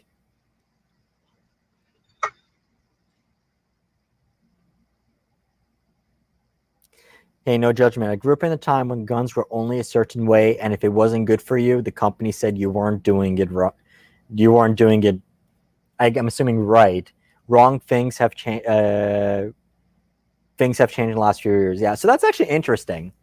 Whether the customer is presumed to be an idiot, and you still do have a lot of smaller companies, when there is an issue, the manufacturers are going to claim it, oh, the customer is the dumbass. There's absolutely zero chance that the manufacturer is wrong, and it's absolutely the customer is wrong. But times have changed, or at least the bigger manufacturers, I would say, is like, look, it doesn't matter who's right or wrong. It's about being effective, and they'll make it right because, well, I'll kind of give you a story. There's a guy who blew up his gun on the Ruger precision rifles because he shot bad ammo. It was SNB 338 Lapua Magnum ammo, which was overpressured, blew out the bottom of the magazine carrier. And he's like, oh, well, the manufacturer should absolutely replace the gun for me. Well, the manufacturer gave you they sent the gun in. It was established that the loads were too hot and it blew out the gun. And we're like, look, it's like, it's not our fault, but we'll let you buy a gun at cost. So basically half price. And we're like, oh, well, the gun should be free. I'm like, go talk to the ammo manufacturer. It's like, it's not the manufacturer's responsibility in that case, but the companies are still going to try to make it right. Most will try to work with you. Except when I was working with a Catalyst Arms product and I had a question, Matt called me a dumbass. I didn't recall that, but I'm kidding. No, he told me to use some spinach and get the barrel nut on there anyway. That's right. I said just go ahead and just, put a little effort into it, you'd be fine. But you wouldn't tell that to a customer, obviously. No.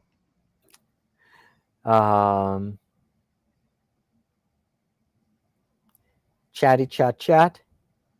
Ooh, are you familiar with Swamp Fox Optics? Heard of them? I have not. Decent company. Guess that's a really good price for a red dot. Out of Ruger Custom Shop 1022 early on, was experienced light strikes. I tried getting a replacement bolt from customer service, but was told custom shop parts aren't available individually. Interesting. So, Justin, I'm assuming they made you send the gun in, and I think most people would just end up sending the gun in to get things replaced. And I do know. So, the one thing that you have to kind of keep in mind is that you have to look at it from the lowest common denominator. If it's a small company, let's say, for example, if I bought a handguard from Mad, and let's say there's an issue with the barrel nut, you wouldn't have me send the entire thing in. You just send me a barrel nut. But with guns, because they don't know who the customer is, they may not just send you. They may not want to send you a part, and they just and let you do it. They'd rather just you send it in, and they can actually examine the gun to see if possibly it's something else that's wrong. And also, I believe because some of the custom shop guns, they are hand fitted. They're not standard production parts. So that is most probably why.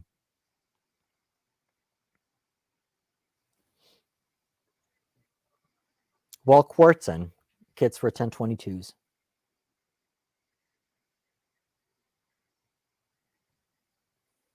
Chat is hopping. Any idea on when to get Ames 74 front sight block and 74 brake? Take a look at AKA 24/7 Operators Union. He might sell some in his store. On PSA, they should have some extra parts as well. And yes, just send a 1022 back. They'll fix it. I'm lefty, but also ambi as far as playing guitar right-handed, golf right-handed, but I can shoot ambi and write my name with both hands at the same time and mirror my writing in the same direction. I'm kind of similar. So actually with shooting, because with a lot of USPSA stuff, you're going to shoot it ambidextrous anyway. And back in the day of finance, I would actually write upside down, and I would be okay writing with my left hand. The problem is when you're writing with fountain pens, you're smudging the print.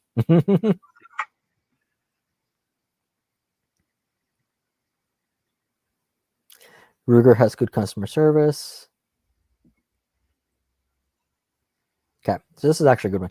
I'm really excited newer guns are becoming streamlined and more efficient to make. Some of them overall are getting cheaper too and more accessible. Awesome comment. This deserves discussion. Because, so Matt, you've been around the block a little bit longer than I have. Not calling you old. Was that a polite way of saying that I'm old? No, you just have more facial hair. Ah, okay.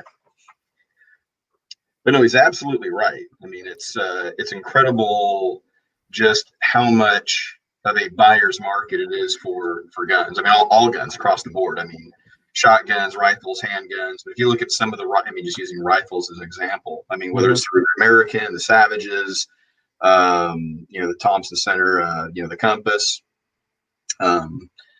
They're great guns, and almost any gun now you can expect to get a reasonable degree of accuracy that wouldn't have been possible necessarily 15, 20 years ago. Yeah. So I guess I would say, so I started shooting in 2000. Well, let me rephrase that. I started shooting back in the early 2000s. My brother taught me to shoot, but I started really buying, I started buying my first guns in 2009 or 2008. And so I'm kind of like going back to it. And this is actually from one of the videos. 10 years ago, the standard advice for anybody who was like, hey, I want to get into long range shooting, the standard, and by long range at that point really meant anything over 200 yards. The standard advice was go buy a Remington 700 Police or a 700 Varmint in 308 and then accurize it if you need to. But with hand loads, you'd be able to shoot the gun sub MOA. Right now, you can go to Walmart, buy a Ruger American rifle for $300 and 6.5 Creedmoor, buy factory off-the-shelf 6.5 Creedmoor ammo, and go shoot 1,000 yards with that gun as long as you have a decent scope. A $350 gun is going to be sub MOA. And so what's going to be interesting when I tell you guys this, so Ruger, all of those, not that gun, but the standard Ruger guns, you don't have gunsmiths putting them together. All of the parts are manufactured and then they're assembled by regular people. They're put together. I mean, they're knowledgeable about how things work, but they just put them together. There's no hand fitting. There's no artistic type work done to those guns. The parts just come together and that's it. And when you're talking to the production people, so it's like their whole thing on it is, okay, we're going to engineer the precision and accuracy into the manufacturing side so that almost anybody can put a gun together and still have that same accuracy. And that's why it's kind of like interesting. So like a Ruger precision rifle is a great gun, but, and like I said, and it's going to shoot sub MOA. And look, we took standard factory guns out of boxes, threw some scopes on them, took some factory ammo, and we're shooting the 6.5 PRCs out to 1,400 yards and the 300 PRCs out past 2,000 and getting 60-65% hits at those distances on factory guns that no one has touched before and aren't even broken in. It's awesome. And so saying we're accurate, but that's why the bolt throw isn't as smooth. You don't have those guns. It's like I said, it's not a work of art, but it's a very functional gun.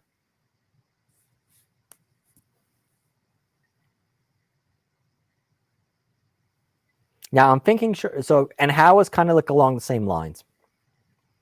So I would say basically kind of like, I think your expectation right now should be that pretty much any bolt gun should be sub MOA. If it's sub 3/4 MOA, that's awesome. And it's interesting. So there used to be no accuracy guarantees. Then there were sub MOA guarantees. And now we have sub half MOA guarantees and sub 3/4 MOA guarantees from companies. It's true. But granted, it's 3-shot groups.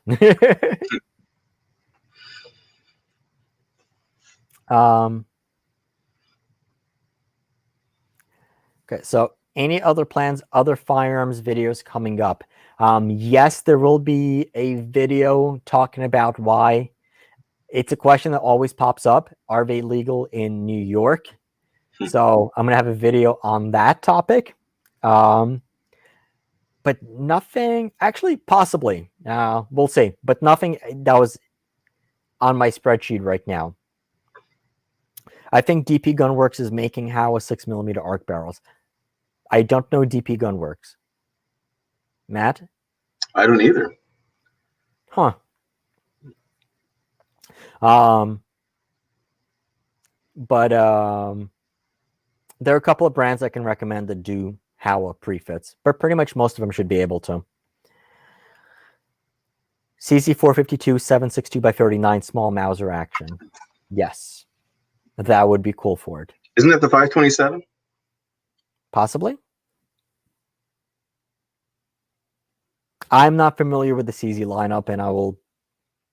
Well, either way, their small mini Mauser action is really cool. And they actually do make it left hand, but only in 223. So yes, they do make left-handed guns. Yep. I do know. I used to know a person over there, and I tried forever to get them to do a left-handed 7.62x39, but they wouldn't do it. So one gun I loved shooting was a Ruger American in 7.62x39, and then so we still have a bunch of stuff to do with 6mm arc. I have a barrel from Ballistic Advantage and a barrel from Proof that are going into semi-auto guns. And then I have 2 barrels for a Ruger American. So basically the plan was we are going to have 2 Ruger American guns, and probably at this point, January or February, we're going to do an epic giveaway. So we're having 2 guns built by Patriot Valley Arms here in Lehigh Valley, and they're a top-notch company for precision. And we're going to spin up one of the barrels, but we're going to take 2 Ruger American 6.5 Grendels and convert them to 6 arc. And we have stocks and chassis for those. And Matt, if you can get a chote stock in for Ruger American, maybe. But we do have a couple of those lined up. And one of those guns is going to be a giveaway with a Crimson Trace scope. So that's going to be like a $5,000 giveaway. It's going to be epic. Nice. But yeah, so basically the problem is I've been expecting these guns like 3 months ago. And they're just delayed. They're just completely delayed. And I keep getting barrels just shipped in 6 arc. Well, it must be rough being you. It sucks. Actually, it's funny. So I'm moving stuff from the garage down here into the basement. I'm missing a 12.5-inch 6.5 Grendel barrel somewhere. That was in our other firearm. Hey, stop trying to make 45 gap happen. It's not going to happen. 45 gap is an awesome cartridge. Oh, wait, hold on. Isn't that shorter than the standard 45 ACP, but a little bit higher pressure? Okay.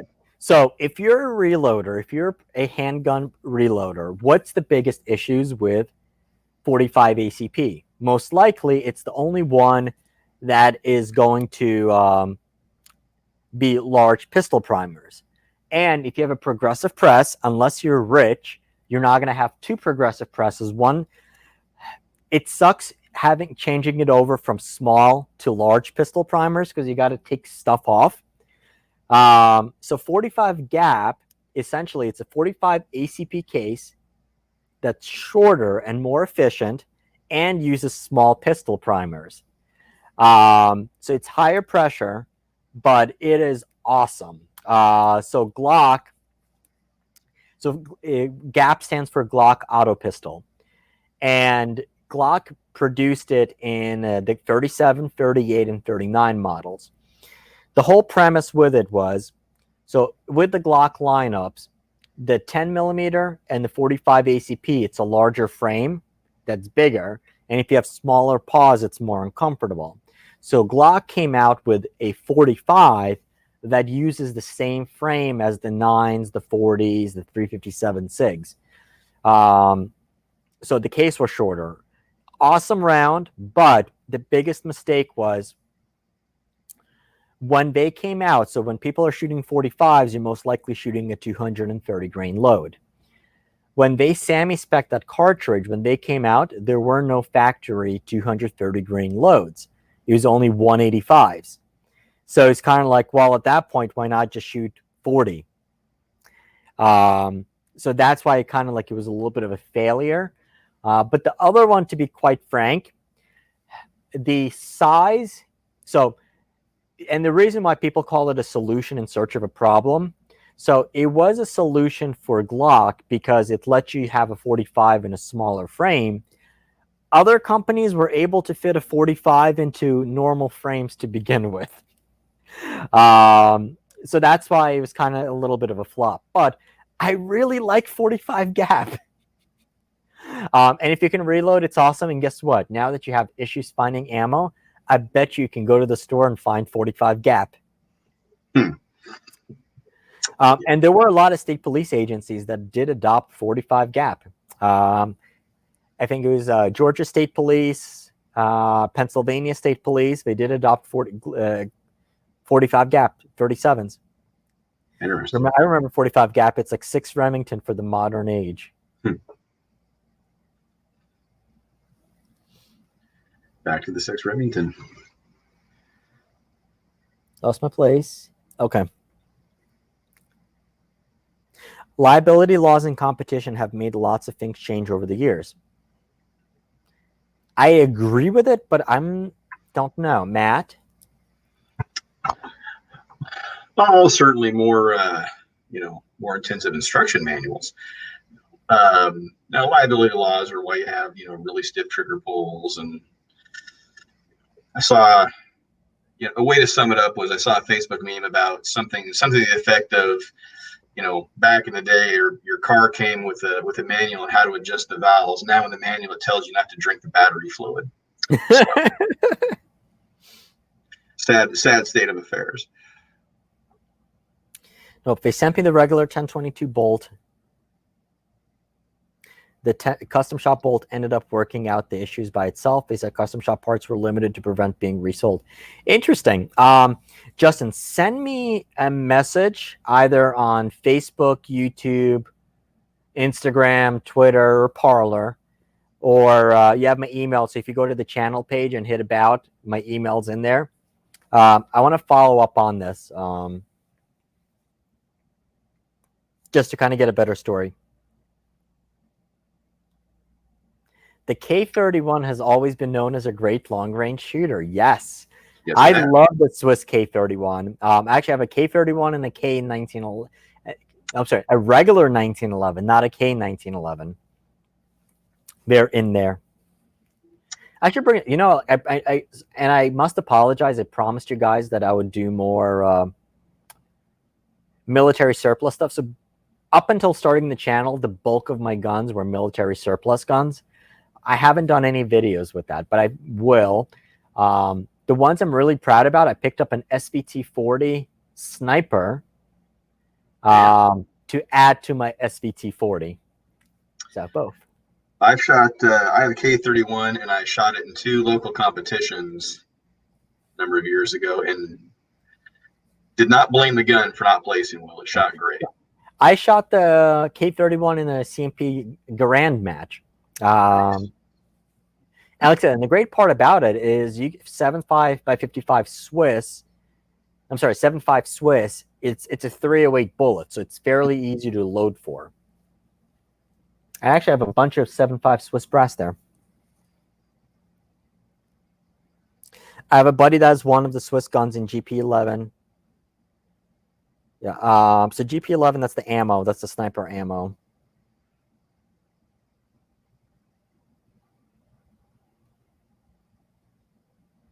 Yep. Eagle Eye Shooting on YouTube. I've watched that channel. I don't remember what it is.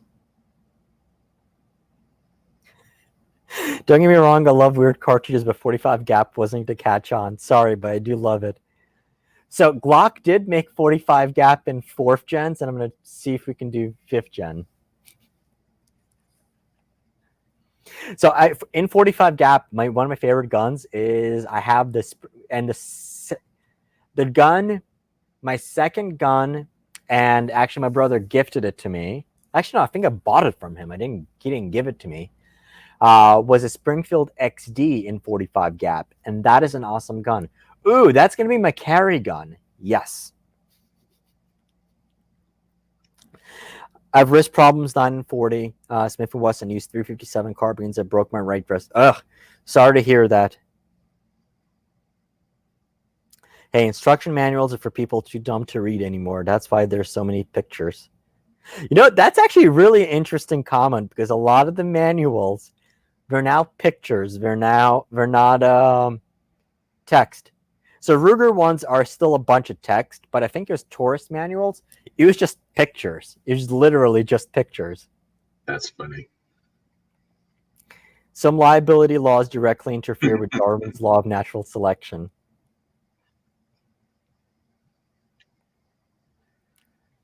Were you an elk country arms guy? There's a shirt on like you. Matt, I think he's talking about you. So Matt's from out west. Yes, I live in Oregon, and yes, and am in elk country. So yeah, my wife would. So I was looking at Cabela sales, and there's some like, is that plaid? No, what do you call those lumberjack patterns? plaid. Plaid or plaid? Plaid. I think it's. How do you spell that? It's spelled plaid. Okay, just making sure. I always pronounce it plaid.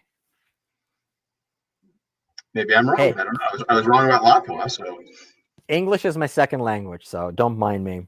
No, it really is my second language. Technically, it's my third language because I learned Russian, then Ukrainian, then English. Well, you're doing quite well. I appreciate it. Spasibo. No, so yeah, basically we're looking at the catalog and we're like, ooh, that looks warm and comfortable. And like, do you want like I was like, no. So I can't wear lumberjack pattern stuff. But I did buy fleece lined and plaid lined jeans, and freaking they're too small. Like the sizes are completely crazy small. I should have read the reviews. I thought everybody else was just being fuddy and wrong, but no, those things are like too damn small. Damn Cabela's.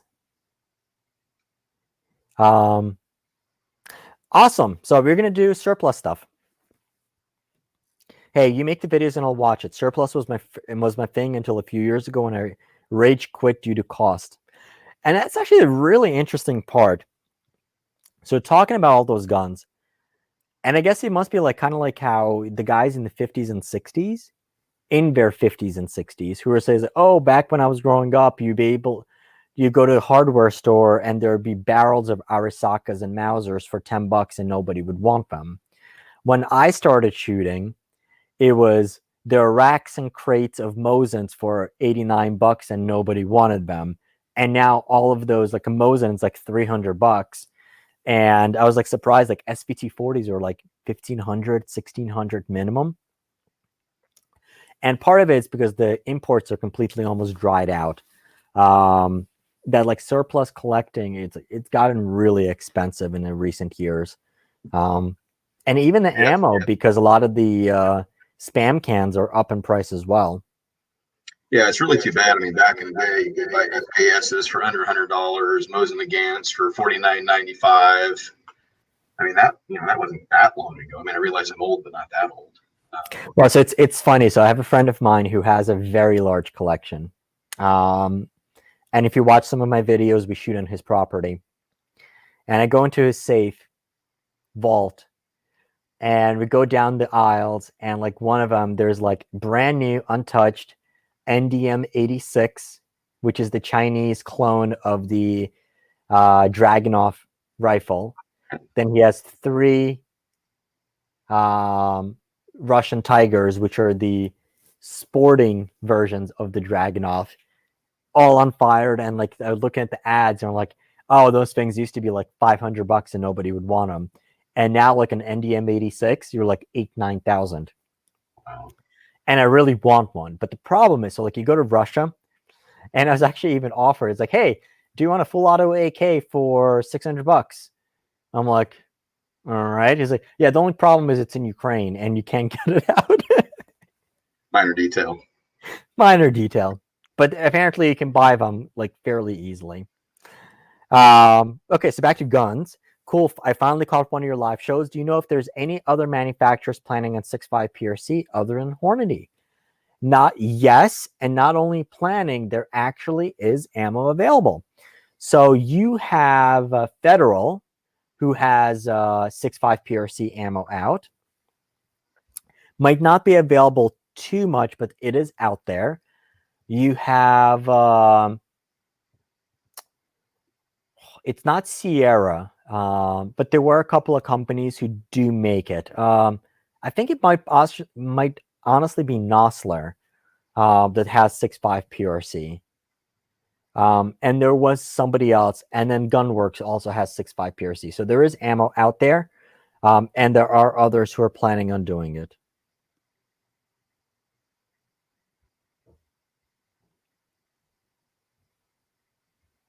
Okay, so you're correct on that. Elk County, PA, there are elk herd here. Yeah, so there are parts of PA where there are elk. I'm in the just south of the Poconos, and I don't think there are. So this is Card Shark Nick telling me that I should read the reviews and don't doubt them on those jeans that are too small. All right, great question. So back to the RPR. For the custom shop RPR, would you say it's worth the higher price over a standard RPR, or buy a standard RPR and upgrade it the way you want? So I cover this in the video, and I have to edit it a little bit because so when I was told about the gun, it was before. So usually when a company does a release, they'll already have all the press sheets and everything worked out. They didn't have any of that stuff when they sent me the gun. So I could have sworn I heard on the phone that it was going to be $2,000 MSRP, which was the PRS production limit last year. Then it was like, oh, it's $24.99 MSRP. And then the 6 Creedmoor came out, and they have a $23.99 MSRP. So that's the MSRP, and that's in order to fit for the PRS production limit of $2,500. And then you can spend 2 Gs on a scope. The street price on this gun is going to be probably about $2,000, from $2,000 to $2,100, versus a standard RPR.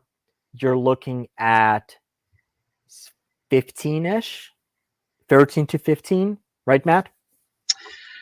Yeah, within. Well, I guess COVID times versus regular times. I was going to say it's kind of tough to say, but yeah, you should be able to pick up the standard RPR for 12-ish. Okay, so 1,200 you should be able to usually. I think right now the cheapest I've seen is like 13 or 14. So let's basically say $600 to $700 difference between the two guns. So what do you get for that money? The stock gun, the break is okay. It's not great. If you're going to shoot it seriously, you would spend money on the break. So the APA little bastard is $189, and I think the newer ones are even like $200, $250. So let's call it $200 for the break. You have the rail. Matt, how much is your rail? It'd be $200 in a handguard. So that's, we're at $400 right there. Trigger. So I'm not sure the price in that one, but a Timney trigger is about $200. So let's say this one's $250. So you're already at $650 there. Then you change the pistol grip. Well, I'm going to leave that alone. And then let's go back to the barrel. A heavier barrel, you're going to be... So let's put it this way. Between those 3 parts, between the trigger, the rail, and the brake, you're making up the difference in terms of the gun. That doesn't take into account the barrel. And if you're going to go to a barrel company, you're going to be spending at least $350 to $400 to get a barrel.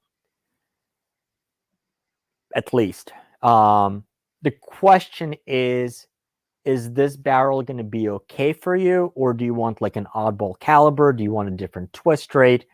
Do you want to be chambered a little bit different? Let's say, for example, if you're going to shove the bullets in there, or a little bit of a different jump, or you're going to want a different caliber. That's going to make a difference. Barricade stop, you are going to be buying that.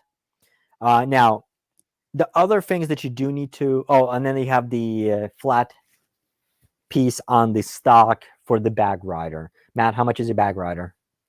49 or 44. Okay.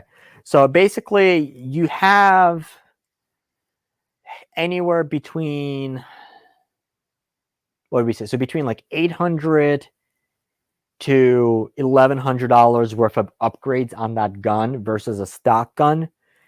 Granted, you can resell your stock parts if you buy a stock gun. The things I would still do to this gun, different pistol grip, different bolt handle, different bolt knob. We are going to throw on a bag rider as well. The other thing we're going to do is change out the rail to a 30 or 40 MOA rail with a bubble level. So there's still going to be a couple of things you would change on there. But I think it's still a very good value for what you're getting at that same price point. So hopefully that addressed it. Plus, like I said, you're still going to buy that, and then you're still going to make a couple of other smaller changes, but the big stuff is taken care of. So I would buy this and then shoot the barrel out and then make the changes from there. The only other caveat is if you like the Trigger Tech trigger, or you'd prefer the Timney, or you'd prefer a Jard. And I am going to be getting all three. Well, let me rephrase that. So we have the Trigger Tech trigger in there. I do have a Timney trigger, thanks to Dave at Adjustable Bag Rider. But that trigger, I believe, was modified, so I don't know if it was stock. It was modified. I don't know if it's 100% safe or not. So Aaron is going to be hooking me up with a Timney trigger.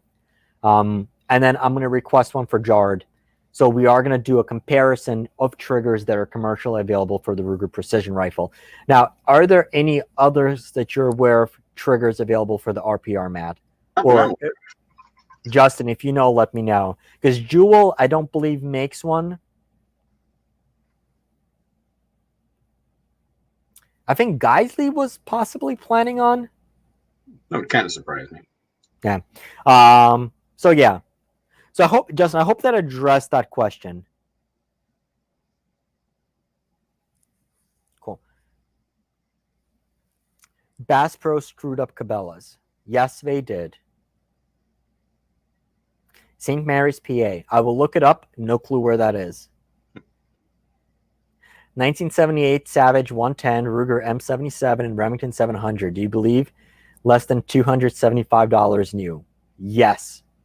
So actually, I love the M77, which is basically the Hawkeye. I like control round feed. I love that action. I love that Mauser action. Well, I guess the Winchester, I believe that's 64 action? Model 70. Model 70, pre-64. Then they went to push feed. Then they went back to control round feed. I want to say in the late 90s, early 2000s. Okay. Actually, you could get both. You could get their push round feed or their control round feed.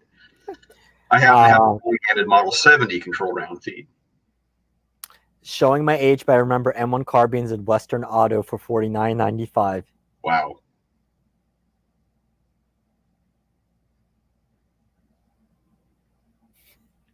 You should have seen my face when I went stimulus check shopping, and the Mosin and budget AR-15s were the same price. Tough choice. So this is actually really interesting observation. About 10 years ago, AKs were dirt cheap. ARs were like expensive. So think like 2012 when Sandy hit. It's like, it's like if you bought an AK because you can't afford an AR.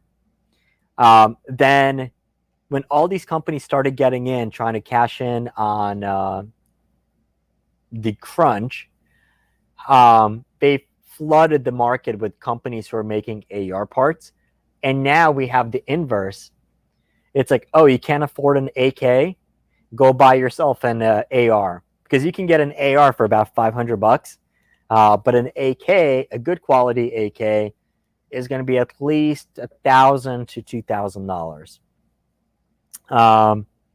And then same thing, like one of mil surplus guns is going to be more expensive than an AR. Supply and demand. They aren't making any more of the mil-surp guns. Saw Nosler brass and 6.5 PRC the other day, but out of stock. Yeah. Check also Gunworks. So Gunworks has their own. I don't remember who makes it for them, but it does use Hornady brass. But they have 6.5 PRC.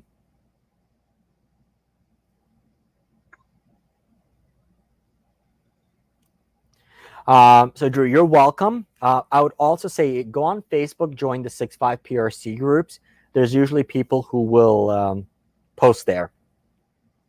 Now, where part of the country you're in? So on the East Coast, it's a little bit tougher because not a lot of stores do have 6.5 PRC. So 6.5 PRC and 300 PRC are great cartridges. And if you look at the Google Trends, hugely popular out west.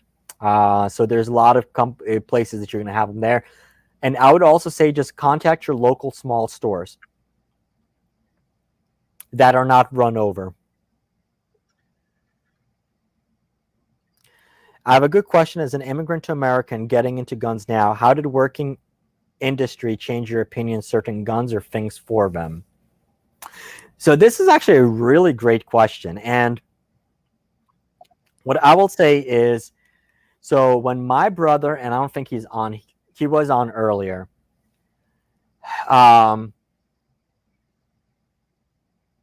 Ooh, okay. Matt, I just saw your comment. So when my brother bought his first gun and he brought it home, my mom was freaking the hell out. It's like, why the hell do you need a gun? What are you going to do? How are you going to keep it at home? Why do you need it? My dad was kind of like the exact same way. My brother bought a Beretta. He was like, because it was there. And then like he probably, I think he had like 15 or something like that. Nothing too crazy. Although to newer gun owners, like 15 guns, that's like a lot. I'll share this. So upstairs in my office where I have my editing computer, and I had guns that I was working on, like in the middle of reviews. When I was cleaning the office out to hand it over to the wife, I found 30 guns in the office. There are worse problems to have. There are worse problems. So I would say basically with a lot of immigrants, gun ownership is almost kind of like, because you got to keep in mind, most people are coming to the United States. They're coming from countries that are not gun friendly. I mean, if you take a look at the Soviet Union, I mean, the people were disarmed. It's only now in Russia that they're making great strides in gun ownership. But largely, so for anybody who came here in the 90s or earlier, it's like, ew, like guns were still frowned upon because it was like you didn't need them. I'd say the one difference is like with Israelis, because it was like you go outside, you'll see people walking with guns. It was like people have guns. They're military outside, everyone has guns, so it's like it's a little bit different. Like it's the same thing as a kitchen knife. But then basically when I started, because I wasn't buying brand new, I generally bought used. I guess my mom saw like I wasn't losing money on guns. It's like now there's like no one in my family even bats an eyelash when I have another gun. It's like it's standard. It's part of our life. It's part of the culture. Yeah. So it's not an issue at all. And it's actually the funniest part is my older brother, when he comes over and we look at the brand new guns or whatever, like usually the wives and friends will hang out upstairs, and then I'll have the boys come down and we're going to be playing, hey, look, it's show and tell who has the newest toy. My brother usually gives me a hard time. It's like, when I bought a gun, our parents gave us a really hard time. They didn't give you crap at all. I think my dad was like, "Why do you need a gun?" But he wasn't like doing anything too crazy. But no, so it's very different. But a lot of the immigrants who do come over, they do embrace it, and especially as somebody who's Jewish, look, it's like we had family that were killed. You had millions of people who were slaughtered in the Soviet Union, in Europe, in Asia, because people were disarmed, and never going to happen again. That's why, like, there's Jews for the preservation of firearms ownership. They're very heavily into guns. On the flip side of that, you do have, like, I guess let's put it this way. I think immigrants, once they come here, they're much more receptive to the Second Amendment, and then they cling on to it. They cling on to it very strongly. But they're kind of like in the middle of like Americans who like, yeah, it's like guns are just guns. And then like liberals who are like, ew, guns are evil. So if you need me to define it more, just ask away. Do you know the quantity manufactured the Ruger Precision Rifle 6.5 Pure C Gen 3? Not a clue. I do not have... No idea either. No idea. Slav, I've got to jump off, but I want to Go thank ahead. you very, very much for having me on. I appreciate it very much. Thank you. No, I didn't expect us to run 2 hours either. So, Matt, thank you for coming on. Very welcome. Answering questions, and tell people where to find you. You can find us at catalystarms.com. There you go. So awesome. Thank you, sir. Take care. And I'll talk to you soon. Sounds good. ARs are 1,000 now, AK's 12, and AR6. Spot on. Northern Indiana, yep. All right. My throat's already starting to go, so I'm going to start wrapping up here, guys, too. I've been a shooter since my dad handed me a loaded pistol at 3. 3? Wow. And it was Stoger Luger in 22 out of battery on me and almost took out mine and dad's eye. It didn't scare me off, yeah. So my daughter is 5 and my second is 2. We're gonna get them started very, very soon. And I think like the 2-year-old, so it's funny, is like I'll get ammo in and like the 2-year-old will take it out of the box and start sorting it and inspecting the ammo. And they really like 6 ARC. That's cool. Thanks for telling me that. I meant to ask you the other day. Yep, not a problem. And yeah, so Matt's an awesome guy. So once again, he's the owner of Catalyst Arms, so catalystarms.com. We make accessories for the Ruger Precision Rifles and RPRs and a couple others. And then he's also head of FMG marketing, and he deals with Fix-It Sticks, Choate, a couple other companies that for the life of me, Anarchy Outdoors. I should remember it, but it's late. Justin has a question. So does the RPR and Custom Shop RPR both make the zipper sound like the American series? No. So that's actually one of the differences. You don't have that sound on this. The regular ones do. I think it's based on part of the machining. They make a different sound. It's almost like,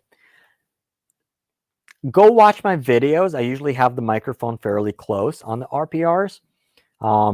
You'll be able to hear it, but I would say it's almost kind of like a hollow type sound. You do have the zipper on the Ruger Americans, and that's due to the machining, but you can machine that. You can finish that off. But once again, factory gun. Let's say the biggest thing actually with the RPRs and the Ruger Americans and why they're so accurate is they're some of the most concentric bores that you can find. And we're all cold hammer forged. Really good. They make their own barrels, so they're not going out there to get barrels made for them. So the precision is going to be coming out of the barrel, but the fit and finish, it's not going to be the best. Thank you for the RPR info here, and there are many other videos on your channel. Good stuff. Thank you, sir. Is there a schedule for your live show? So, generally, no. So we generally don't do a lot of live streams. Part of it, I was waiting to kind of get the stuff finished off, and getting a proper setup live streaming. So I'm actually surprised this works perfectly today. We updated the drivers on the ATEM. So we have the digital camera feeding directly in there, and it works. But we probably will, and definitely in 2021, because YouTube is introducing a feature where we can do a live stream and then go straight into a video premiere. So we will do a live stream Q&A before video premieres, and at least once a week. So I try to do 2 videos per week. Right now with the holidays and it was a little cold, we're doing, I try to make sure we have at least 1 video, and we'll definitely have a video tomorrow, possibly Tuesday, depending on YouTube. But I wanted to do this live stream in particular because they released a version of that gun, and I can't release my video on it because it's not in the same caliber, and that one wasn't announced yet. But I wanted to address a lot of the questions and talk about the differences, and so that's the main reason for this particular live stream. And also, if you're watching this on YouTube, so we're streaming to both YouTube and Facebook. So on YouTube, we do have a membership program, so you can join the Squat Squad. And with that, we do a member-only live stream. You have my direct contact information, and the big one is you get discounts that we have established with a lot of the companies. So there's a discount for Anarchy Outdoors. So there's a 10% off anything at any time at Anarchy Outdoors. We have a discount for Fix-It Sticks, Crimson Trace, a number of other companies. So you can actually buy a lot of the optics, and so you help out the channel, and we're able to negotiate discounts at a lot of the stores, like on all the Catalyst Arms products, and you can do that. Hit the join button below. I'm the same way as a kid. Yep. Okay. Hello, cousin. He's watching on Facebook. I think the sound on the RPR is that long, hollow bolt shroud. Yes. So from Anarchy, Aaron also sent me an upgraded bolt shroud that we're going to run on that gun. And I also have one for the 338. So I guess I kind of give you guys an update as to what the videos are coming up. I do have I have 2 6.5 PRC guns. I have a Mossberg 6.5 PRC Patriot, and I have a and I have a Savage 110 Tactical in 6.5 PRC. So we're going to have detailed videos on both. Plus, I got some upgrades coming or here for the Mossberg. So we're going to do that. So I have a Boyd's at-one stock for the... I have a Boyd's at-one stock for the Mossberg, and I don't think I have it here. Actually, it's somewhere over there. I have an upgraded trigger for the Mossberg, which is from Jard. They're one of the only companies that makes triggers for Mossbergs, and I think between the stock and that, it's going to be awesome. And realistically, I think that is going to be a 1,500-yard gun for about $800. Because so it's the cheapest 6.5 PRC. It's about $300, and 150-ish or so for the Jard trigger. About $200 for the stock, and then we'll run the Arken. I'm going to throw that scope on there. The Arken SH4 Gen 2. I just need some rings. That's going to be a very good scope for that. Oh, and then from Ruger, I also have a 338. I'm sorry, I have a Ruger precision rifle and 338 Lapua. Then we're going to pimp that out, and I have upgrades from Anarchy Outdoors for that, and then going to compare that to the 300 PRC, and then probably end of January, I'm expecting the gun. We're going to have a Savage 110 Elite Precision in 300 PRC. It was supposed to be 338 Lapua, but since the 338 Ruger Precision rifle, it was sent to me on loan, and then I have a friend of mine who really wants to buy it. So I'm just going to compare it to 300 PRCs, and I think I'll like that a little bit better. So we're going to have a Savage 110 Elite Precision, and that's going to be a really fun series in the beginning of the year. Oh, and of course, 6mm ARC. Thanks for the info tonight. I will send you the email. Yes, please do. And we can follow up on that. I can find out specifically the reasons for that. I don't know what it is. The new chassis rifles and calibers are really just kind of cool. It's hard to believe how things used to be a few years ago. Absolutely. And I think, so chassis rifles, and really when you're thinking about it, it's just a big chunk of aluminum to add a little bit of rigidity and to have it free floated. But most of the chassis, I mean, then you can customize it to whatever you want. So throw on your choice of AR-15 buttstock, then you're going to have your choice, a lot of them with handrails. You have a lot of options.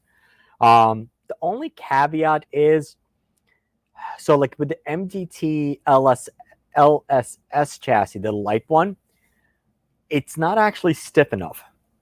So be cognizant of that.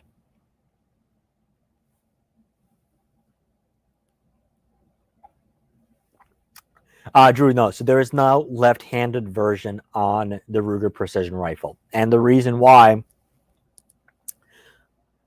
they would need to change a bunch of things on the receiver in order to make it work. Plus the mechanism would then need to be changed over to the other side, because you can't close this with the bolt on there.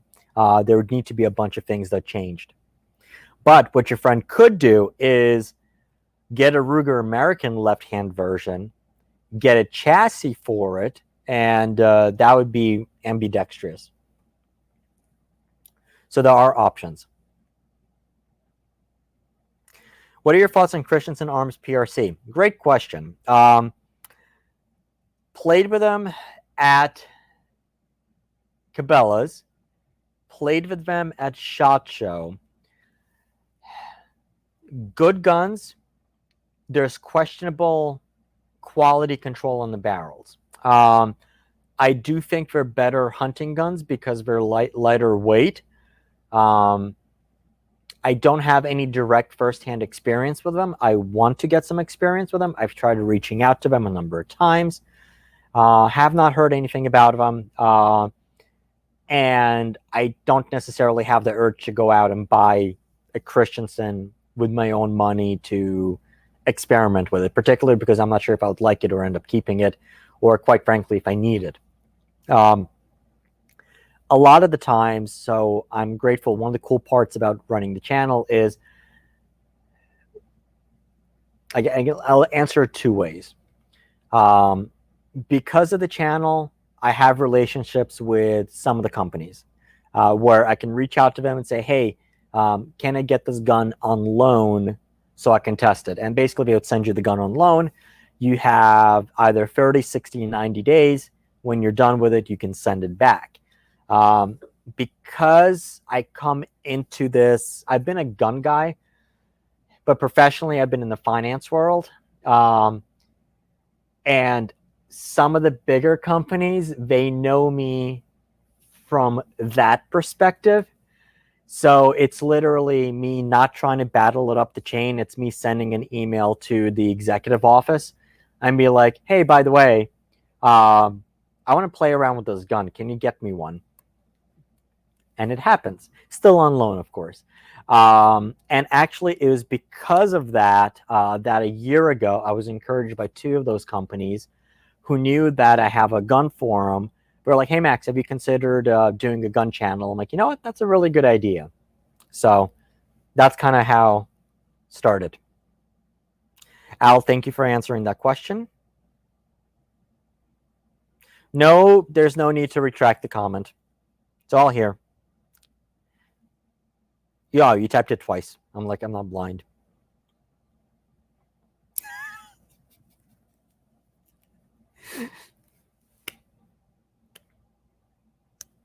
The only real problem I see with the Ruger is where does the bayonet go? I'm just messing with you. Thanks for being a good sport answering so many of my questions.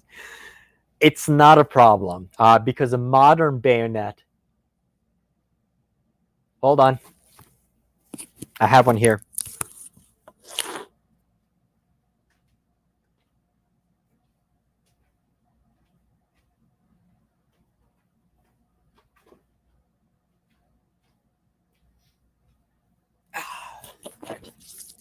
So it's not a problem because in modern bayonets, such as this cheapy gimmick from Firefield, it has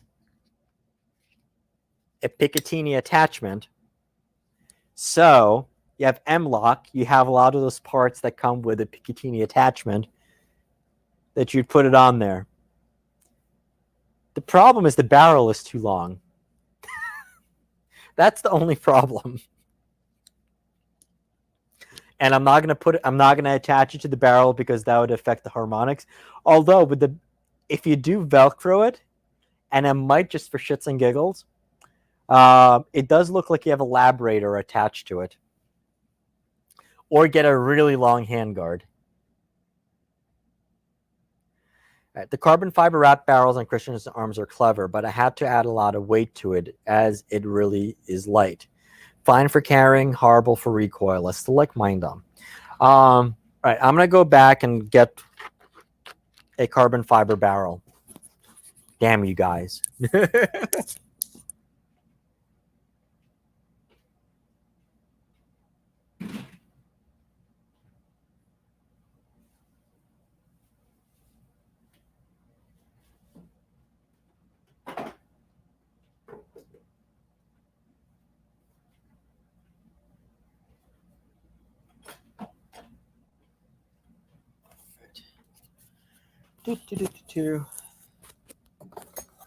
So this is a barrel that actually I think a better one would be the one I have from Oregon Mountain Rifle Company for 6 ARC because that's for bolt. All right. So this is a Proof Research 18-inch carbon fiber wrapped barrel. I covered it in the 6mm ARC intro video that you can watch there, but you can't even feel the seam here or there. This one by the gas block, by the journal, you can feel it a little bit, and you can't feel it there. So this is like the nicest carbon fiber work that I've seen. It's light, but it's not super duper light. The biggest question mark is how good of a job they did with the carbon fiber. One of the benefits, so yes, it is going to make the barrel lighter, which makes the gun lighter, which is going to increase the recoil that you're feeling with the gun. The trade-off is if you're going to be using it for hunting and you're only going to be putting 1 or 2 shots, then it's worth it because you are saving a good amount of weight. On an AR-15, one of the reasons why I actually kind of like this is that it's going to help balance the gun even more. So you can get a longer barrel without affecting the balance point on the gun, which is going to be right under the lower receiver or right in front of it. The other thing it's going to do is it's going to keep the barrel cooler. So especially if you're shooting long range or suppressed, it's going to help keep the mirage over the barrel down, and it's going to help you see the mirage downrange for reading the wind. because you do need to see the wind at all points, but especially further out there, and you want to be able to see the bullet trail. And if you have the mirage coming from the barrel, it's going to be a little bit tougher. So it's interesting. There's definitely no right or wrong answer with carbon fiber. Joe, I'm assuming you're talking about the bayonet. Yep. All right. Hi, I'm new to hunting and I'm a kid. I'm going rabbit hunting tomorrow. What brand 12 gauge slugs would you recommend? So what makes this channel unique is I will tell you what I have absolutely no freaking knowledge about. I am not a hunter, nor do I know that much about shotguns. But Card Shark, if you are in here, chime in on that. But I would say if you're going rabbit hunting, why would you use a 12 gauge in slugs? I mean, a slug would decimate a bunny. I'd say use a rimfire. Okay, and there's the answer. You want number 6 shot for rabbit. Slugs are too big. Yay, come try ya. I knew something. So rimfire, hopefully you got your answer. Carbon fiber also looks really cool in my opinion. Yes, it does. One of the questions I'm struggling with. So I love the DSI a lot. They talked to DSI and they are going to supply a second receiver set for this barrel. The question is, what type of a rail we go with? And I really wanted a lighter weight build.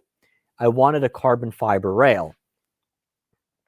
And it's like, well, carbon fiber rail over a carbon fiber barrel, it's weird. And like I said, I did buy a, so full disclosure, Proof sent me this barrel for testing. And then I did buy with my own money the Faxon barrel and the Ballistic Advantage barrel.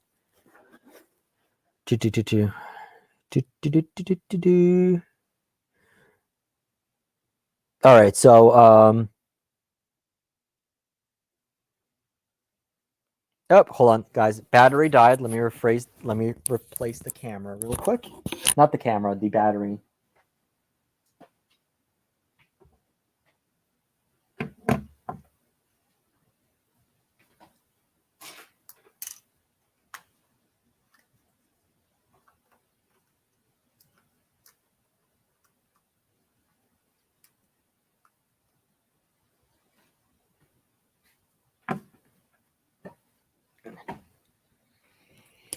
Hold on.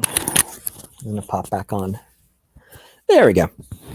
Yeah, so I'm streaming with a digital camera, so battery died on there. Okay, so I don't think he's a troll. I think he's just new. Big Al. This was the question. Right, so let's go back to. Okay, so you guys are group fixing that. Justin, I'll watch your 6-arc videos after this, but did you say you had a 6-arc barrel for a bolt gun? I'm thinking of doing a 20-inch bolt gun build, and I'm trying to get an idea of bolt gun hand load velocities. All right, hold that thought, just because he asked.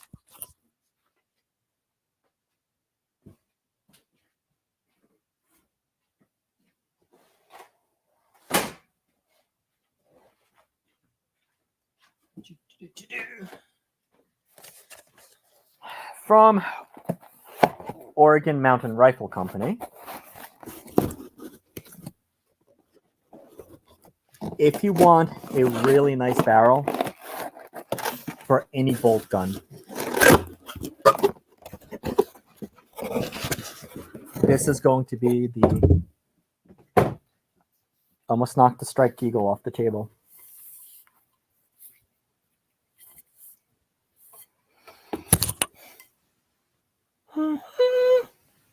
Sure, make big sounds. So this is a 6 ARC barrel by Oregon Mountain Rifle Company, pre-fit for a Ruger American. So the 6 ARC is going to be a huge series on the channel, and we were going to do 2 barrels in 6mm arc on bolt guns. One of them will be a giveaway, might even be this one. So Oregon Mountain Rifle Company, they did spin this one up. Once again, very nice job with the carbon fiber. With their 3-port brake that does look really, really good. The problem is I don't have the host rifles for this barrel yet.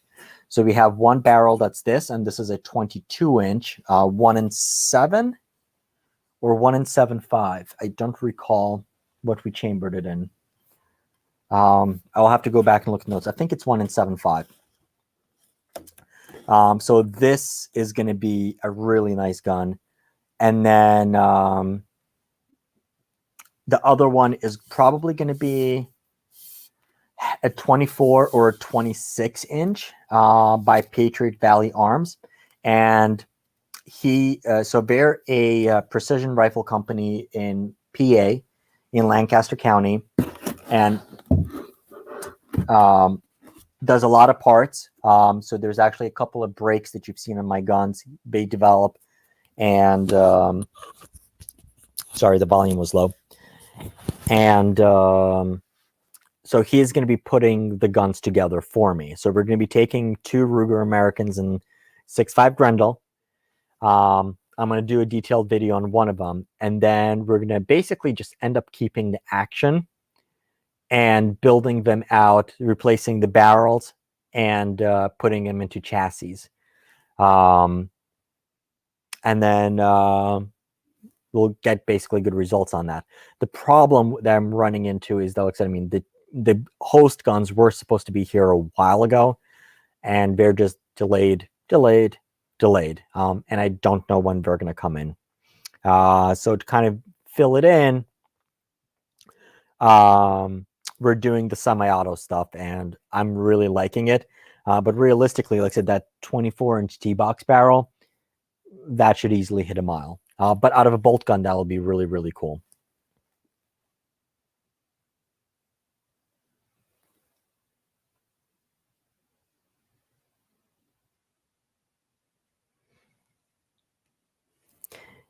Yes, they are. So check them out. Oregon Mountain Rifle Company. Fantastic barrels. Follow them on Instagram. You'll see like those groups. I mean, this barrel most certainly will be like a 1/3 MOA barrel.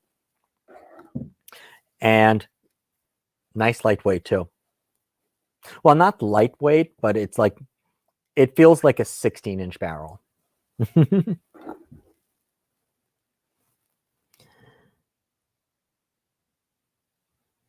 Okay, good. And it looks like we are solving and answering those questions on hunting rabbits with a 12 gauge. And okay, holy crap, it's already 11:20 my time, and we've been on for 2.5 hours. So thank you, gentlemen. And yay, it's worked the entire time. The only issue we had was when the batteries needed to be flipped over, and that's it.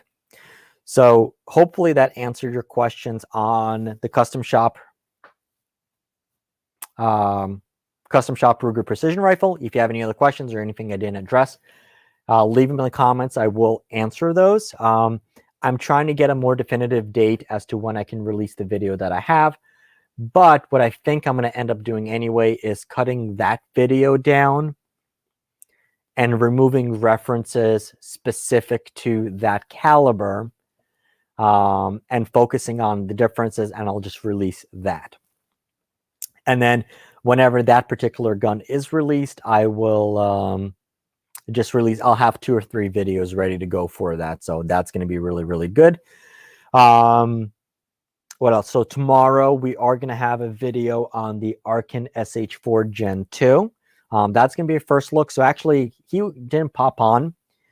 But the Arken SH4 and the Athlon, they were on loan to me. Well, let me rephrase that. They were on loan to Alex at Affordable Optics and Rifle Reviews, but since he's in Canada, he can't get packages there. So he sent them to me. I get to play with them for a bit, and then I'm going to send it up to Alex. So I was able to play with those scopes. I'm telling you, look at the Arken SH4 Gen 2 is a fantastic freaking scope. I should have my own within the next couple of weeks. The Athlon Aries, I'll have a video on that maybe like 2 or 3 weeks from now. But the short answer is I probably skip. I don't think it's worth the money. And the Element Titan, this guy, I just got, this is mine. The initial video was done. We're going to do more testing with it. But that'll probably be about a week and a half or 2 weeks from now. You can see that video. And there'll be some other stuff. So that's on the scopes. And the Strike Eagle is going back because once again, I dinged it up. Wow, holy crap. It's like 30 ounces, 39 ounces without the mount. It's just amazing. So that is what I have. Once again, thank you guys. Thank you everyone for joining in. I don't actually have a full breakdown of, wait, yes I do. So all of you guys are actually just watching from YouTube. Pretty much everybody on Facebook quit. If you have any other questions, leave them in the comments below. Join the Squad. If you plan, well, if you want to support the channel, click the join button. Hold on. Click the join button down there. There's really, really awesome perks. You'll get a little badge next to your name on the live chats. We will be doing a lot more of those.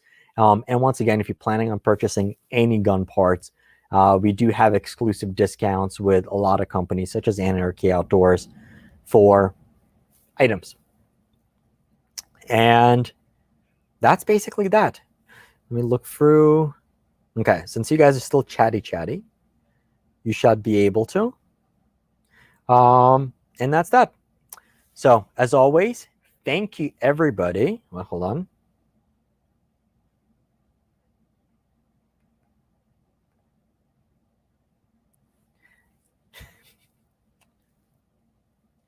Oh, there's actually, okay, there's a couple of questions I missed here. Let me actually answer those first. Get the extended battery. They are extended batteries. They've been running for over like an hour and a half, which is actually really good. But because I'm running the camera HDMI, I can't, there's no space there to plug in USB to power the camera. But I guess I could run one of those endless batteries that just plugs right in. I'll look into that. So Justin had a question. Being as you're using the American, will you be keeping the AR mags by using the MDT or ICD chassis, or go to AICS mags? Ooh. So, yes. The original plan was we were going to dump the regular mags and go with AICS mags. The reason for that was, well, twofold. Number one is it would let us load a little bit longer. But, so the chassis were supposed to be provided by Indian Creek Design. Keyword, supposed to. I've been waiting for those chassis, not just the guns, but the chassis since August, and there's always been like a constant delay, one thing or another. So at first we were supposed to go with the AICS mags because that was the chassis that was available at the time, and the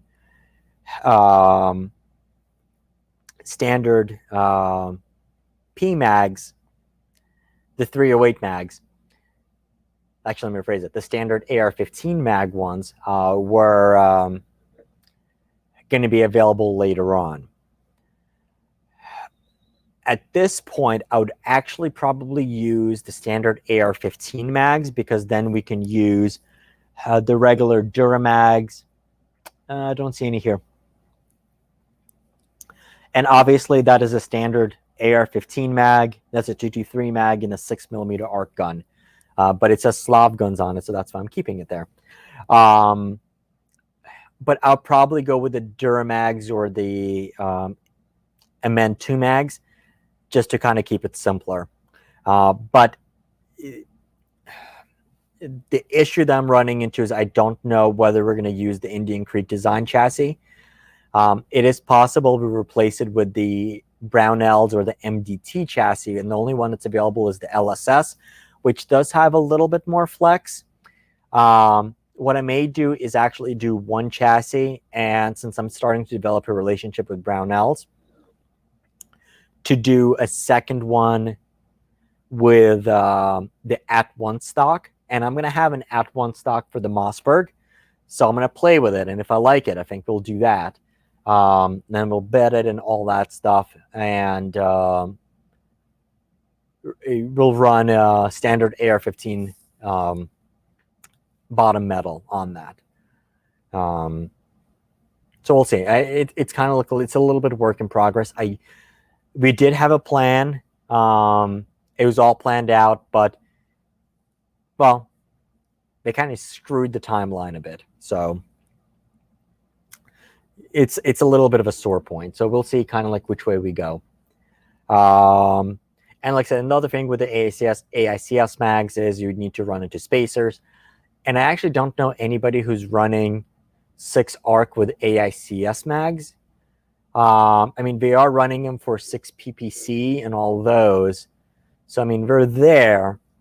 But we'll take a look. And honestly, what I should do is reach out to the manufacturers who are going to be developing the bolt action guns and see what we're planning on doing. Drew, thank you for joining. I think this is your first time, so I really appreciate it.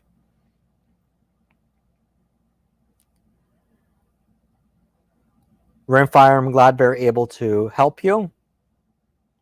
For long ranges, go for a Rimfire 22 long rifle. Yes. Well, on that one, the Azimuth AZTP22. Shooting at 300 is awesome. And I think we're going to use one of those scopes with that and go there. Absolutely. And, okay. Public service announcement. I think a lot of the more experienced gun guys will be very quick to jump on somebody for asking a question. Are there trolls out there? Yes. But about 2 months ago, I did a community post with a poll like, hey, what's your actual gun ownership experience? We had 15% of the viewers on the channel bought their first gun within the prior 2 months.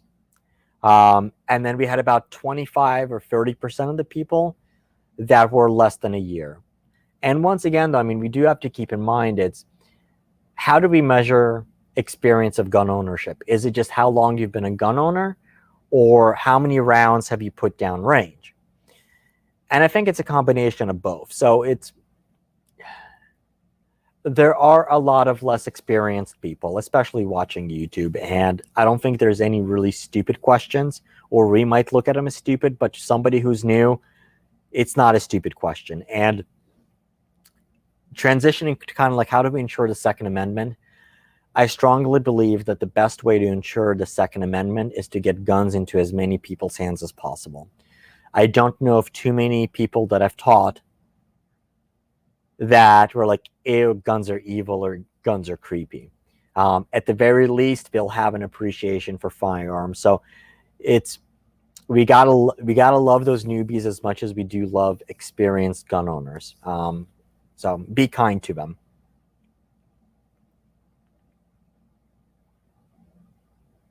And there you go. And Drew also added some more comments to that. All right. And on that note, thank you everybody for joining. I really, really do appreciate it. I think so. I mean, like it's interesting. Usually the weekends suck for publishing videos, but we've had pretty good turnout on the live stream the entire time.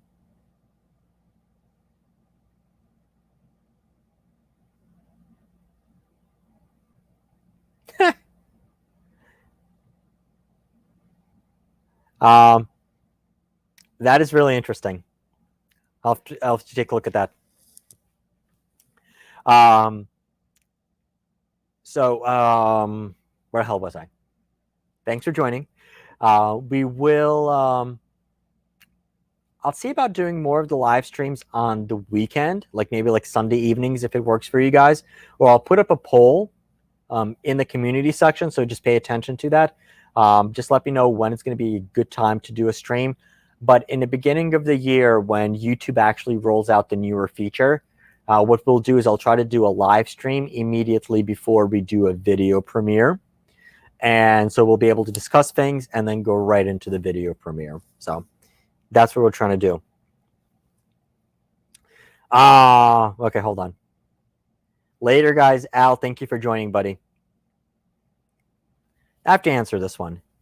What Eastern European countries are your ancestors from? So I didn't even have to go to my ancestors. I was born in the former Soviet Union.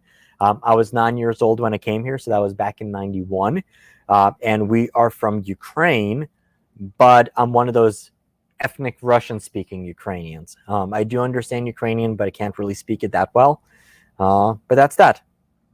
So hopefully that answers that. All right. Thank you guys for joining. Make sure you smash the like button and share the video with your friends. If there's anything that I didn't answer on 6 Arc, any of the optics or the Ruger Precision Rifle, leave them in the comments below, and I will make sure to kind of go back and answer those. There were some good discussion points, and I'll probably... Now, I'm not going to cut those out of this video. What I'm simply going to do is just edit the video that I have planned for that gun and just release that. Yay, I decided. And that's that. So again, thank you, everybody. Thank you, Joe. Thank you, Nick. Thank you, Al, Drew, Justin. Thank you, God, everybody. Everyone that participated. I know there were a bunch of lurkers. Thank you guys for joining. Have a good night. As always, thank you for watching. Keep on squatting, and I'll see you guys in the next video. Cool.